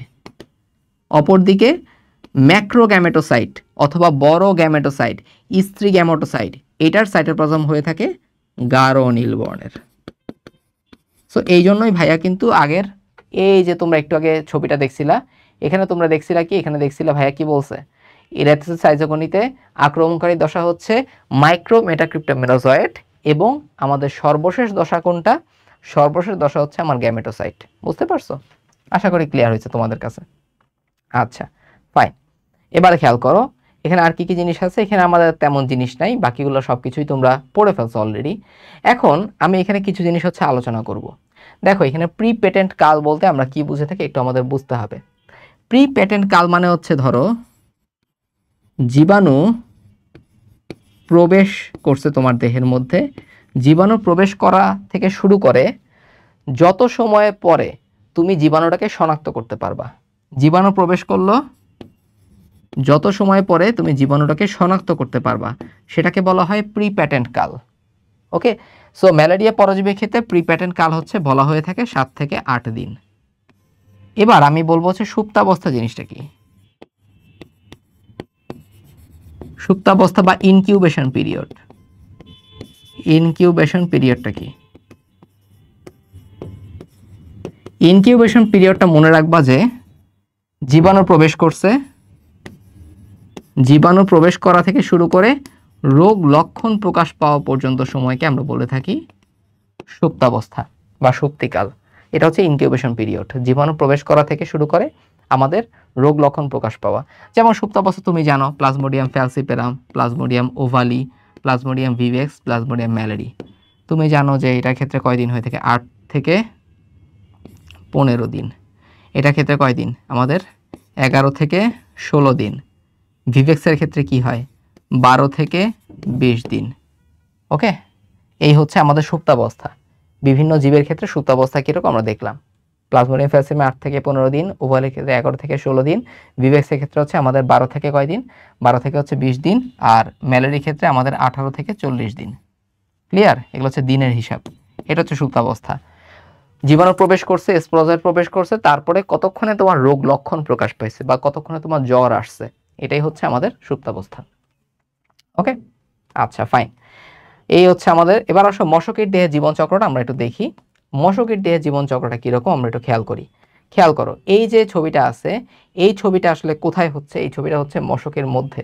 তো মশকের মধ্যে আমরা যখন দেখব মশকের, এটা হচ্ছে ক্রপ, মশকের ক্রপ মানে হচ্ছে পাকস্থলী। তো মনে রাখবা যে ক্রপের কিন্তু 2টা স্তর থাকে। আমি এখন যে স্তরটা আঁকতেছি লাল কালি দিয়ে, এই স্তরটা হচ্ছে বহিঃপ্রাচীর অথবা বাইরের স্তর। এটা কি? এটা হচ্ছে বহিঃপ্রাচীর অথবা বাইরের স্তর রাখতেছি। ক্লিয়ার? বহিঃপ্রাচীর অথবা বাইরের স্তর রাখতেছি। Okay fine. এবার আমি নীল কালি দিয়ে যেটা আঁকবো, এই নীল কালি দিয়ে যেটা আঁকতেছি এটা হচ্ছে আমার কি? ক্রপের অন্তঃস্তর বা ভেতরের স্তর। রাইট? এটা হচ্ছে ক্রপের অন্তঃস্তর বা ভেতরের স্তর। বুঝতে পারছো? তাহলে ক্রপের 2টা স্তর থাকে, একটা হচ্ছে বহিঃপ্রাচীর আর একটা হচ্ছে অন্তঃপ্রাচীর। নীলটা হচ্ছে ভেতরের প্রাচীর বা অন্তঃপ্রাচীর, বাইরেরটা হচ্ছে লাল অথবা বহিঃপ্রাচীর। এবার দেখো কি হয়। তাহলে গ্যামেটোসাইটটা আসলে আসছে কোত্থেকে? এটা হচ্ছে আমাদের প্রশ্ন। গ্যামেটোসাইটটা আমরা পাইছি কোত্থেকে? গ্যামেটোসাইটটা যখন মশকে তোমাকে কামড় দিছে, ধরো তোমার দেহে ম্যালেরিয়ার পরজীবীর গ্যামেটোসাইট তৈরি হয়েছে। ওকে, ম্যালেরিয়া পরজীবীর গ্যামেটোসাইট তৈরি হয়েছে। সো একটা মশকে যখন তোমাকে কামড় দিবে তখন কি হয়? মশকের দেহের মধ্যে কোন দশাটা প্রবেশ করে? গ্যামেটোসাইট। ঠিক আছে? সো এই জিনিসটা লিখে রাখো। যদি বলি ম্যালেরিয়া পরজীবীর মানবদেহে প্রবেশ করে কোনটা? মানবদেহে প্রবেশ করে থাকে স্পোরোজয়েড। স্পোরোজয়েড। আর যদি আমি বলে থাকি যে মশকের দেহে প্রবেশ করে কোনটা? মশকের দেহে প্রবেশ করে থাকে গ্যামেটোসাইট। ক্লিয়ার? এই কনসেপ্টটা যেন সবসময় থাকে, তাহলে জিনিসগুলো হচ্ছে তোমাদের জন্য খুব ইজি হবে। Okay fine. এবার খেয়াল করো, এবার খেয়াল করো। তাহলে আমি কি দেখলাম? আমি দেখলাম হচ্ছে ধরো অন্য একটা কালিনী, আমি দেখলাম আমার এখানে ম্যাক্রোগ্যামিট আসছে আর আমার এখানে মাইক্রোগ্যামিট আসছে। সো মাইক্রোগ্যামেটোসাইট থেকে কি হবে? মাইক্রোগ্যামেটোসাইট থেকে খেয়াল করো এখানে কিছু সাইটোপ্লাজমিক অভিক্ষেপ দেখা যাচ্ছে। তাহলে তুমি চিন্তা করো, প্রথম কথা, এই গ্যামেটোসাইটগুলো কি হ্যাপ্লয়েড নাকি ডিপ্লয়েড? তুমি এখন পর্যন্ত ম্যালেরিয়া পরজীবীর যত দশা নিয়ে আমি কথা বলছি, প্রত্যেকটা দশা হচ্ছে হ্যাপ্লয়েড দশা, এই কথাটা জাস্ট মনে রাখবা। সো মাইক্রোগ্যামেটোসাইট অথবা ম্যাক্রোগ্যামেটোসাইট থেকে কোন প্রক্রিয়ায় আমার গ্যামেট তৈরি হবে? মাইটোসিস প্রক্রিয়াতেই আমার গ্যামেট তৈরি হবে। মাইটোসিস প্রক্রিয়াতে কি তৈরি হবে? আমার গ্যামেট তৈরি হবে। তো যত বিভাজন এখানে দেখতেছো সব হচ্ছে আমার মাইটোসিস প্রক্রিয়ায় গ্যামেট তৈরি হয়। ওকে, তাহলে এবার খেয়াল করো কি হয়। আমি যদি কথা বলি কাকে নিয়ে, মাইক্রোগ্যামেটোসাইট নিয়ে, কিছু এরকম সাইটোপ্লাজমিক অভিক্ষেপ সৃষ্টি করে। কারণ এই যে মাইক্রোগ্যামেটোসাইটের নিউক্লিয়াস আছে সেটার মধ্যে মাইটোসিস বিভাজন হয়, এভাবে আমরা অনেকগুলো নিউক্লিয়াস পাই। সো এই অভিক্ষেপগুলো আলটিমেটলি দেখো এরকম মাকু আকৃতির কিছু গঠন সৃষ্টি করে। এই মাকু আকৃতির গঠনগুলোকে আমরা বলে থাকি এক্স ফ্ল্যাজেলেশন। এক্স ফ্ল্যাজেলেশন কি বলে থাকি? এক্স ফ্ল্যাজেলেশন। সো এই এক্স ফ্ল্যাজেলেশন প্রক্রিয়াতেই কিন্তু আমার একটা মাইক্রোগ্যামিট অথবা শুক্রাণু তৈরি হয়ে থাকে। তাহলে মাইক্রোগ্যামিট অথবা শুক্রাণু কোন প্রক্রিয়ায় তৈরি হবে? এক্স ফ্ল্যাজেলেশন প্রক্রিয়ায় তৈরি হবে। বুঝতে পারছো? আচ্ছা, এবার আসো ম্যাক্রোগ্যামেটোসাইটে কি হয়। ম্যাক্রোগ্যামেটোসাইটে কি হবে আমাদের খেয়াল করো। আমাদের একটা ম্যাক্রোগ্যামিট তৈরি হয় মাইটোসিস বিভাজনের মাধ্যমে, এবং আরেকটা সৃষ্টি হয় হচ্ছে পোলার বডি। কি সৃষ্টি হয়? একটা ম্যাক্রোগ্যামিট সৃষ্টি হয় এবং আরেকটা পোলার বডি সৃষ্টি হয়। কথা হচ্ছে এই পোলার বডিটা কি হবে? পোলার বডিটা নষ্ট হয়ে যাবে এবং জাস্ট ম্যাক্রোগ্যামিটটাই আলটিমেটলি বড় হয়ে তারা পরিণত ডিম্বাণু বা ম্যাক্রোগ্যামিট তৈরি করে থাকে। ওকে, সো যখন এটা পরিণত হয় তখন এই ম্যাক্রোগ্যামিটের একপাশে এরকম একটা শঙ্কু বা কোণের মতো একটু উঁচু জায়গা হয়। এই উঁচু জায়গায় বলা হয় অভ্যর্থনা শঙ্কু। সো সে কাকে অভ্যর্থনা জানায়? সে মাইক্রোগ্যামিট অথবা শুক্রাণুকে সে অভ্যর্থনা জানায়। ওকে, সো দেখো এই যে এই অভ্যর্থনা শঙ্কু বরাবরই কিন্তু আমাদের মাইক্রোগ্যামিট অথবা শুক্রাণুটা এসে আমাদের ক্রপের মধ্যেই এই শুক্রাণু এবং ডিম্বাণুর নিষেক সম্পন্ন হচ্ছে। তাহলে নিষেক বা ফার্টিলাইজেশন হচ্ছে কোথায়? ক্রপের মধ্যে হচ্ছে। ক্লিয়ার? ক্রপের মধ্যে যখন আমার শুক্রাণু এবং ডিম্বাণুর মিলন হলো, নিষেক হলো, নিষেক হওয়ার পরে আমি আলটিমেটলি পেয়ে যাই হচ্ছে আমার জাইগোটটা। তুমি জানো যে জাইগোটটা হয়ে থাকে কি? টোয়াইসেন। তো মনে রাখবা, তোমরা জানো অলরেডি যে ম্যালেরিয়া পরজীবীর ডিপ্লয়েড দশা হচ্ছে তিনটা। কি কি? নাম্বার 1 হচ্ছে জাইগোট, নাম্বার 2 হচ্ছে আমার উওকিনেট এবং নাম্বার 3 তে হচ্ছে উওসিস্ট।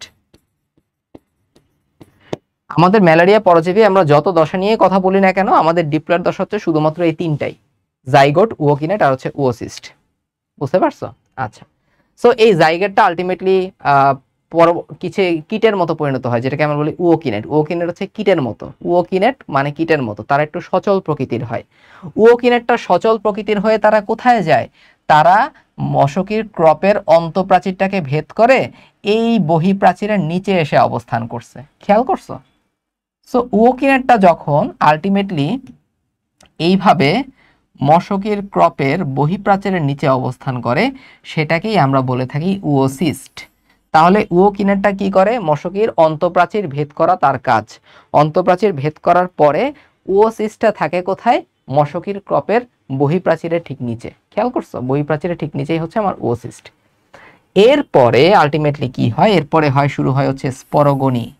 উওসিস্ট পর্যন্ত আমাদের গ্যামেটোগনিটা ঠিক আছে, এরপরে হচ্ছে আমার স্পোরোগনি। সো স্পোরোগনি ব্যাপারটা কিরকম খেয়াল করো। উওসিস্টটা কি? উওসিস্ট হচ্ছে আমাদের ডিপ্লয়েড বা টোয়াইসেন। এই উওসিস্ট থেকে আমার মায়োসিস প্রক্রিয়ায় কি তৈরি হবে? মায়োসিস প্রক্রিয়ায় আমার স্পোরোজয়েড তৈরি হয়। তুমি জানো স্পোরোজয়েডটা হচ্ছে হ্যাপ্লয়েড প্রকৃতির। অন্যান্য নিম্ন শ্রেণীর পরজীবীর মতো অথবা নিম্ন শ্রেণীর জীবের মতো ম্যালেরিয়ার ক্ষেত্রে কি হয়? ম্যালেরিয়া তো একটা প্রোক্যারিওট, রাইট? সরি, প্রোক্যারিওট না, আসলে ম্যালেরিয়া অবশ্যই ইউক্যারিওট বা সুকেন্দ্রিক জীব, বাট অন্যান্য নিম্ন শ্রেণীর জীবের মতো ম্যালেরিয়ার মধ্যেও এজন্য হচ্ছে পোস্ট জাইগোটিক মায়োসিস। কি হয়? ম্যালেরিয়া কিন্তু অবশ্যই ইউক্যারিওটিক, সুকেন্দ্রিক, ঠিক আছে, মনে রাখবা। Post zygotic meiosis. পোস্ট কথার মানে কি রে? পোস্ট মানে হচ্ছে পরে। জাইগোট সৃষ্টির পরে যেই মায়োসিস প্রক্রিয়াটা হয় সেটাকে বলা হয় পোস্ট জাইগোটিক মায়োসিস। মানুষের ক্ষেত্রে কি হয়? মানুষের ক্ষেত্রে তুমি জানো কি হয়, যে জনন মাতৃকোষ থাকে। জনন মাতৃকোষ, মাতৃকোষ সবসময় টুয়াইসেন প্রকৃতির। জনন মাতৃকোষের মধ্যে কি হয়, মায়োসিস প্রক্রিয়া হয়। এই মায়োসিস প্রক্রিয়ায় আমাদের হ্যাপ্লয়েড গ্যামেট সৃষ্টি হয়, শুক্রাণু হবে এবং ডিম্বাণু হবে, নিষিক্ত হলো। এটা হচ্ছে আমাদের কি, জাইগোট হয়। তাহলে মানুষের ক্ষেত্রে অথবা উন্নত জীবের ক্ষেত্রে জাইগোট, আমাদের মায়োসিসটা কখনো হয় জাইগোট সৃষ্টির আগে। এই জন্য ওটাকে বলা হয় প্রি জাইগোটিক মায়োসিস। উন্নত জীবে হয়ে থাকে প্রি জাইগোটিক মায়োসিস।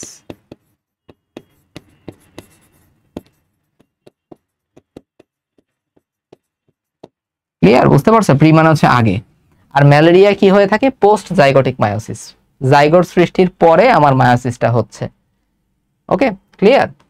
সো এই স্পোরোজয়েড সৃষ্টি হওয়ার প্রক্রিয়াটাকে আমরা বলে থাকি স্পোরোগনি। দেখতেছো এরকম মাকু আকৃতির স্পোরোজয়েডগুলো সৃষ্টি হয়েছে, এবং এই স্পোরোজয়েডটা পরবর্তীতে হিমোসিল হয়ে লালা গ্রন্থিতে প্রবেশ করে। তুমি জানো যে পতঙ্গের ক্ষেত্রে, আর্থ্রোপোডা পরের প্রাণীদের ক্ষেত্রে কি দেখা যায়, আমাদের হিমোসিল থাকে। তাদের সিলমটা হচ্ছে রক্তে পূর্ণ, হিম মানে হচ্ছে রক্ত। সো এই হিমোসিল দিয়ে তারা লালা গ্রন্থিতে মূলত পৌঁছায়। ক্লিয়ার? আচ্ছা, তো যখন মশকির লালা গ্রন্থি স্পোরোজয়েড অবস্থান করে, যখন মশকি কাউকে কামড় দেয়, তখন কি হয়, লালা গ্রন্থি থেকে স্পোরোজয়েড গুলা মানুষের দেহে প্রবেশ করে। এই হচ্ছে পুরোপুরি জীবন চক্রটা আমরা সম্পন্ন করলাম। তাহলে এখানে আমাদের এই কথাগুলাই লেখা আছে। স্পারমাটোজেনেসিসে আমরা কি পাই, আমরা এখানে একদম স্পারমাটোজেনেসিস, মাইক্রোগ্যামেটোসাইট সবগুলো নিয়ে আমরা কথাবার্তা বললাম। উওকিনেট মনে রাখতে হবে, 12 থেকে 14 ঘন্টা পরে উওকিনেটটা তৈরি হয়। জাইগোট 12 থেকে 14 ঘন্টা পরে উওকিনেটে পরিণত হয়। আর 24 ঘন্টা পরে ওসিস পরিণত হয়। 40 ঘন্টা পরে ওসিসটা কি হয়, ওসিসটা একদম পরিপূর্ণতা লাভ করে। ঠিক আছে, 40 ঘন্টা পরে ওসিসটা একদম পরিপূর্ণতা লাভ করে, মানে পুরোপুরি সিস্টের প্রাচীর দ্বারা তারা আবৃত হয়। এই জন্য এটা ওসিস্ট। ওকে, নর্মালি ওসিস্ট 550 থেকে 500টার মতো ওসিস্ট থেকে থাকে। ওকে, আর 10 থেকে 20 দিন, এই কথাটা কি, 10 থেকে 20 দিন হচ্ছে স্পোরোজয়েড থেকে আমাদের ওসিস্ট পর্যায়ে পৌঁছাতে 10 থেকে 20 দিনের মতো সময় লাগে। ওকে, ঠিক আছে। এবার সে স্পোরোগনি, আমরা পড়ছি যে ওসিস্টের মধ্যে আমাদের পোস্ট জাইগোটিক মায়োসিস হবে, তারপরে আমাদের হ্যাপ্লয়েড স্পোরোজয়েড তৈরি হয়, যেটা হিমোসিল হয়ে লালা গহ্বরে আসবে। মশকির লালা গ্রন্থিতে, লালা গ্রন্থি হবে এটা, লালা গ্রন্থিতে 3,26,000 স্পোরোজয়েড থাকে। মশকি যখন কামড় দেয় তখন 10% স্পোরোজয়েড একটা কামড়ে তোমার দেহের মধ্যে প্রবেশ করতে পারে। ওকে, এই হচ্ছে আমাদের মশকের দেহে জীবনচক্র। খুবই সহজ, একটু বোঝার কিছু ব্যাপার আছে, কখন মাইটোসিস হচ্ছে, কোন মায়োসিস হচ্ছে। মায়োসিস একটা জায়গাতেই হবে, বাকি সব জায়গায় মাইটোসিস। মায়োসিস শুধুমাত্র একটা জায়গায়, যেটাকে আমি বলতেছি পোস্ট জাইগোটিক মায়োসিস। ওসিস থেকে মায়োসিস প্রক্রিয়ায় আমার স্পোরোজয়েড তৈরি হবে। বাকি সব যত বিভাজন আছে তুমি ম্যালেরিয়ার মধ্যে, সবগুলো হচ্ছে মাইটোসিস। ঘটনা শেষ। এবার তুমি খেয়াল করো, সো ম্যালেরিয়া পরজীবীর জীবন চক্রটা আসে পরীক্ষায়। তুমি জানো জীবন চক্রে আমাদের ডিপ্লয়েড দশা তিনটাই। প্রথমটা হচ্ছে জাইগোট, উওকিনেট, ওসিস্ট। আর পরবর্তী তুমি যতগুলো দশা আছে সবগুলো হচ্ছে আমাদের হ্যাপ্লয়েড দশা। এই জন্য আমরা বলে থাকি যে ম্যালেরিয়া পরজীবীতে কি দেখা যায়, সুস্পষ্ট যৌনক্রম দেখা যায়। ওকে, তাহলে আমি আশা করি যে আজকের ক্লাসটা আমাদের এই পর্যন্তই। আজকের ক্লাসে আমরা কনসেপচুয়াল সবগুলো ব্যাপার ইনশাল্লাহ আশা করি ক্লিয়ার হয়েছে তোমাদের। এবং আজকের ক্লাসটা করে তোমরা যদি হেল্প হয়ে থাকো, তাহলে অবশ্যই কমেন্টে জানাবা কেমন লাগছে ক্লাসটা, শেয়ার করে দিবা, লাইক করে দিবা, এবং পড়তে থাকো, পড়াশোনা করতে থাকো, বুঝে শুনে পড়তে থাকো। তোমাদের জন্য ওয়ান শট সিকিউ ক্লাসগুলো আমরা আনতেছি, যাতে তোমরা পরীক্ষার আগে আগে এই ক্লাসগুলো দেখে নিলে খুব সহজে ওই চ্যাপ্টারটার কনসেপচুয়াল যতগুলো ব্যাপার আছে, সিকিউ যতগুলো টপিক আছে, সবগুলো কাভার হয়ে যায়। আশা করি তোমরা অনেক বেশি হেল্প হইছো এইসব ক্লাস করে। তাহলে ভালো থাকো সবাই। রোড টু ডিএমসির একাডেমিক প্রোগ্রাম, এডমিশন প্রোগ্রাম সম্পর্কে জানতে আমাদের রোড টু ডিএমসি 2.0 পেজে তোমরা মেসেজ দিবা। আমি এই ওয়ান শট সিকিউ ক্লাসগুলোর সাজেশনগুলো কোত্থেকে নিয়েছি, আমাদের নিজেদেরই মেগা পাবলিকেশনস থেকে আমরা তোমাদের জন্য এইচএসসি ওয়ান শট বই কিন্তু নিয়ে আসছি। সেই এইচএসসি ওয়ান শট বই থেকে আমরা কিন্তু আলটিমেটলি এই সাজেশনটা প্রিপেয়ার করছি তোমাদের জন্য। সো তোমরা সংগ্রহ করে নিতে পারো, তাতে তোমাদের বোর্ড প্রশ্ন অ্যানালাইসিস করা খুব সহজ হবে, পরীক্ষার আগে প্রিপারেশন নেওয়াটা খুব সহজ হবে ইনশাল্লাহ। ওকে, সো মেগা পাবলিকেশনস এর বইগুলো কালেক্ট করতে হলে তোমরা মেগা পাবলিকেশনস এই পেজে তোমরা মেসেজ দিতে পারো। ওকে, তাহলে ভালো থাকো সবাই, সুস্থ থাকো সবাই, দোয়া করবো আমাদের জন্য। আল্লাহ হাফেজ, আসসালামু আলাইকুম।